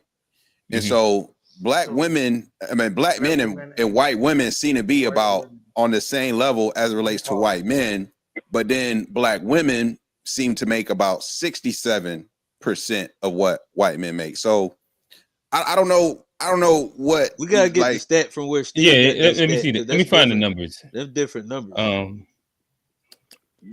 Y'all Do keep you going. have y'all stats, Kamu? Do you have your country stats on that? Because what I was thinking about it is this right here. It's not just what I was saying. No, what I was saying that started off with, but it's also that they living in a country. They're living in a country that has, you know what I'm saying, that the white man is so overpowering with them, and it's just a lot of hurt and pain that's going on besides that. And with the empowerment of women, the way they feel about women, and one way or another, they feel like, oh, you shouldn't do this or whatever, and it hurts their manhood. I think that's what it is. No. Yeah, go ahead. So when you can Google now. When you look at the stats will tell you that black men are doing better than black women, which is, I think it's okay. true. Yeah, but when you go to institutions tell you a different story. When you go to government policy tells you a different story. Institutions also, they have their own policies. Also, their policies tell you a different story. That the trajectory will change maybe in the next 10 or 15 years. Women are being embraced more than men. And even with men doing better now, there's still many men left behind, So wish the death men upon doing me. better, the men doing better are not overly overly far. No, not overly far. The men doing better are not overly outnumbering the men not doing better. So there's many men who not. You understand? There's many men who are not doing better, and now we are stuck with women there. And now these women who are on our same level, they are being promoted to a better. You understand? So that's where. Yeah, that's but that's what I was saying is that it seems to me like they're over there. What it is that you guys are like at a stalemate right now. Y'all hit y'all ceiling, but what they do is they lift up the ceiling for the women. So y'all can't move no higher, but they're letting the women get higher positions than y'all, which over there y'all really not used to. And so what it is, it's causing a lot more men to be upset because they feel like, I don't want this woman to be my boss or so and so whatever. And what you do is take it out on his wife when he gets home. I just think as technology has advanced and the jobs have become more gender neutral, that it makes it easier for women to climb, especially if they're going to go through the system that is we're all, and the men are not going through the education system, right? So I just think it just seems like with that stat, Steve was right, and how you presented it is accurate. It's just like everyone the else. majority of the gap is still like that's what I'm saying. Like everyone I else don't is on the know how same. that's accurate. How's the majority gap? Because even if you look at, I'm about to say, because there's okay. So if white men is starting at 100%. Steve. Oh, my bad. I'm finished now. Okay. My bad. You got it, old man. So yeah, so you said it's only like a 10% difference between the black man and black woman, right? That I think that's what you said. So the big gap is from white men to everyone else. Everyone else is pretty much the same. But that's not what Steve is saying. I did say that. I literally said the I majority of the thought gap. Go I said ahead. the majority of the gap is made up between. I said when people talk about the wealth gap, white women and black women are not that far apart. The majority of the gap and the majority of the disparities between races is made up between the disparity between white men and black men. So black men have a what's that? 21% difference in wages than what white men versus a 12% difference in wages versus white I women. think y'all looking at that differently. All right, so if white men are at 100% and black men are making 79% of what they make, so you're saying that's less than what the difference is between white women and black women? Or you That are No, that's a bigger difference. That's yeah, a it's just so bigger. so So the like you got to difference. think like black men and black women. I think the income difference is like $2,000. Like So it's not a big gap. It might be like 53 to 55%. so 55K to 53K. In comparison, maybe white women make, let's say, 55K. But the white man makes 65, 70K or something like that, right? The gap in between the man and woman is big. Like, so black men and black women, the gap is very small, right? It's 2,000. The gap between white man and white woman, the gap is large. Generally, the gap between man and woman already exists, but for everybody else, it's larger. But the gap between man, white man and black man is bigger than any of those three gaps. it's a Hopefully that- 21%. It's a delta of 21%. It's a delta of 21% versus a delta of 12% between women. So the majority, and you also got to factor in that the white man is at a higher overall number in general. So not only is it a yeah, 21% delta, it's a bigger overall number that they playing with versus everybody else. right. And I Is what guess like the easier way to say this is that if black men, white women, and black women all make around the same amount of money, but the outlier is white men, then they're the people that like that's where the disparity is. That's pretty much what he's saying. that's what If these three all make the same amount, but this one person, this one group, which is white men, makes the difference, they're the big disparity.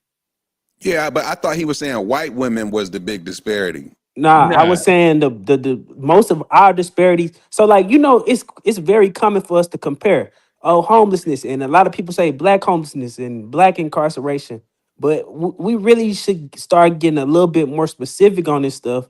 And when you start to really dig into it, you really see that disproportionately that these is black male issues for the most part. Most black black men is the most homeless people in the country. You know, it is not even We can't. it's not even we don't even talk about homelessness as if it's a black issue, which is crazy when we make up the vast majority of homeless people. You know,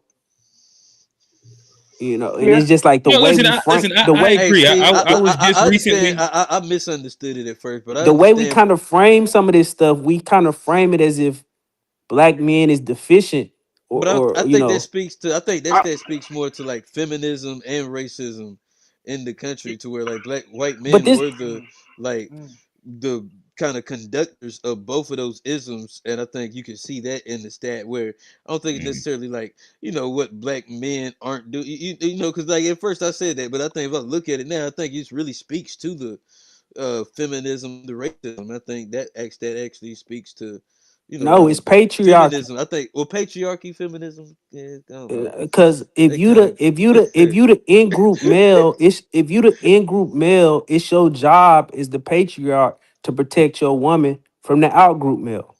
And so then well, yeah, that's the black man is the out group male in this system.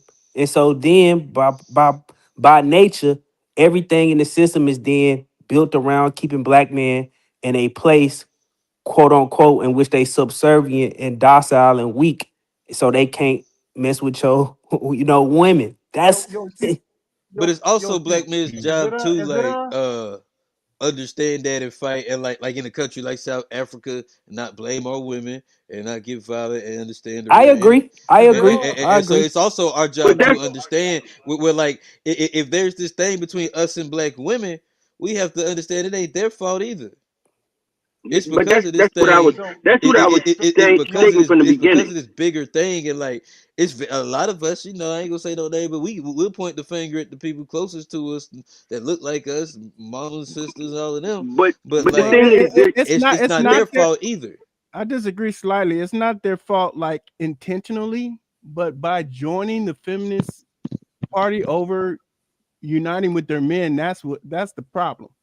Because it really just helped the white. See, how I see that stat is that the feminist movement, and it helped the white woman keep pace with the black man.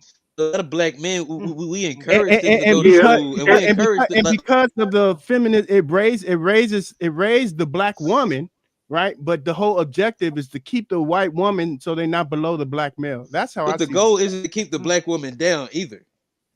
No, the black No, but woman the thing gets is, no, raised but That's not the up goal either. So like because if of they her come up, trying to that's good raise for them. women, But like it's our white job to women. come up too. I ain't gonna be like, oh, y'all shouldn't have came up so much. No, like we should come up too. Like good for them. no, But we gotta but the come up problem too. is this right here. The problem is, you're far not as getting in it, bro. way I see, the way I see it is like it's not an issue with a woman getting this or that or whatever, but you have to look at it where there's a lot of women who was dominant in jobs and things like they said it was DEI or whatever. But I believe it's whatever the issue is that over there they're just not used to that. They're not used to these women having status. And if you come from, like, as you heard him say at the beginning about he don't really want to be there with his kid because that's the woman's job, they don't feel like a woman should be in charge or have this stuff. It's something that it's just something that's brand new and foreign to them. And it hurts. And on top of that, it's also them getting upset because of the white man being in control of things. So it's a bunch of anger issues that they have, and they have no one else to take it out on except the women, which is weak. I think we'll be all right in the scenario. I think it's more of a white male versus white woman, female problem, because our women have been with us side by side in every generation, right? They've been as much as we've been inventing, they've been inventing. So it's like this is something we're used to, matriarchs. So I think this is more a white woman, white man kind of conversation. I ain't scared or intimidated of women. Like hold on, women Johnny. can do whatever they I want. think Common want to hop in real quick. Hold on, Steve. I want to know. So, just black men alone in America, would you say that more black men are doing better, or more black men are down? So it's just black men alone. What how do you quantify that? I would say more black men is doing better than the ones that's doing bad. I would say. How would you define I doing wouldn't better say than bad though? Like what, like income? Like Well, what? I mean, What? okay, wait. Hey, we Doing up, better? Camu. No. We'd say, okay, let's say married, taking care of a I was family. this is what I'll say. If I say right now, do I think I'm just doing an assessment of like if it's 50-50, do I think more black men would I be considered to be doing good than bad? I would say I would err on the side that more black men are doing better. I don't know what that 50-50 split is, but I would just say that more black men is doing better. But what I will say is there's a confluence of things that's been happening in which you seeing the reduction of not just black men, but if we talking specifically black men, but you seeing people are reacting to a reduction in the quality kind of life that they That's where I wanted. expected. That's You where I know, wanted you to come. Now with That's that a reduction, class thing, though. is there any effort? Maybe is there perhaps an effort in addressing that issue, like a government policy or corporate intention or anything of that sort that says, look, the numbers of black men are somehow dwindling or stagnant or they've reached the ceiling. Now, we're going to have a policy that says a company should have X and X numbers of black men, or They got rid of all government. that. hell Camu. no, They got rid of all that. nah. No more. No more. Affirmative action. They got rid of all that. But Kamu, the whole middle class is hurting though. So like they're not gonna do it for us because they feel like they're hurting also. Like they got food, they ate the food lines, they complaining about the inflation and all of that. They just got laid off from these jobs. So like all of us are I hurting. guess I brought that up. Like they're not going. I brought that up. Yo, Johnny, I brought that up because I wanted to highlight the fact that it's kind of similar in South Africa. Black men are obviously doing better statistically, but there's no intention and direction in terms of uplifting those who are not doing better. So those are not doing better, you are by yourself, you know? And now you are competing with these women who are not doing any, like, who are in the same position as you, but they are being empowered. So it's like, you know? Yeah, so what I was stating at the beginning was kind of the truth. No, Uncle, it's different. It's like, look, I'm not doing better. I'm jobless.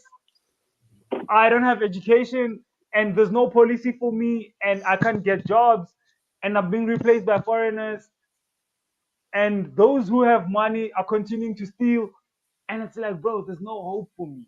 You know? That's how it is. That's how, you know. Hey, that's when people rise up.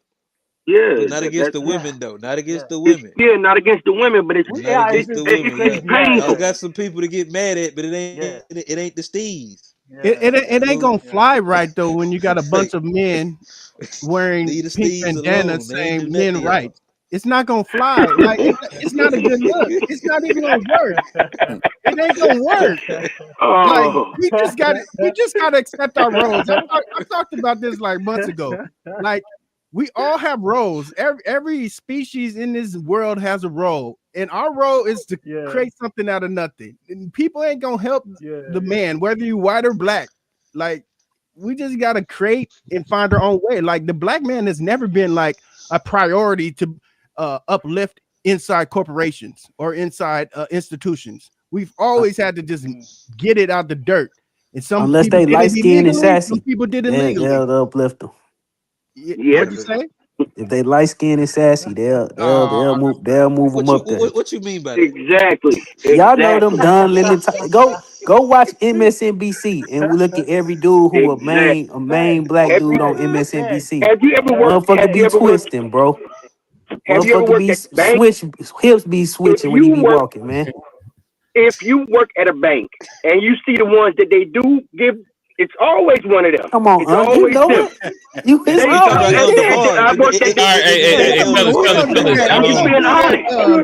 gonna do that here. Hey, fellas. We going corporate. In honor of us going corporate, I think that this is probably a good spot for us. Yeah. Go ahead, go to the back channel. All right, so nonetheless, this has been a fun episode. Again, we dove into the ICE conversation within Charlotte and everything that's happening with that. The new signing of the release of the Epstein files with Trump, and then we've gotten into this conversation. We've unpacked both America and South America's family issues, Africa or lack thereof, when it comes down to who's doing better, the millennials or past generations. With that said, shout out to all the guys that have joined us. We got G the King, we got Kamu that tapped in with us, pink bandana. They thought that you was repping Dipset at first, but it's the femicide. We got you. J Rock, Johnny P himself, Steve, old man, Unc, and A Black. With that said, this has been a fun episode. Make sure that y'all tap in again, December 20th. We got one for y'all. Everybody here on the panel, y'all are invited. Make sure that y'all pull up.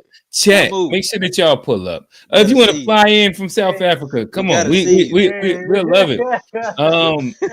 If you fly in, he ain't going back. Oh damn! Steve turn the camera. Hey, we gonna have his location. I'm calling them folk for my reward money. I'll get my reward money. Ice, baby. They gonna be gone, Camus. Nah, I wouldn't do you like that, gonna be Camus, gone. man. I wouldn't do you like that. But nah, I wouldn't do you like that. Yeah. So December 20th, location will be announced really soon. We're going corporate, baby. With that said, this has been a fun episode of the To Be Fair Show. Unpacked, presented by the To Be Fair Show and G Axis Media. We out. Peace. It doesn't matter how you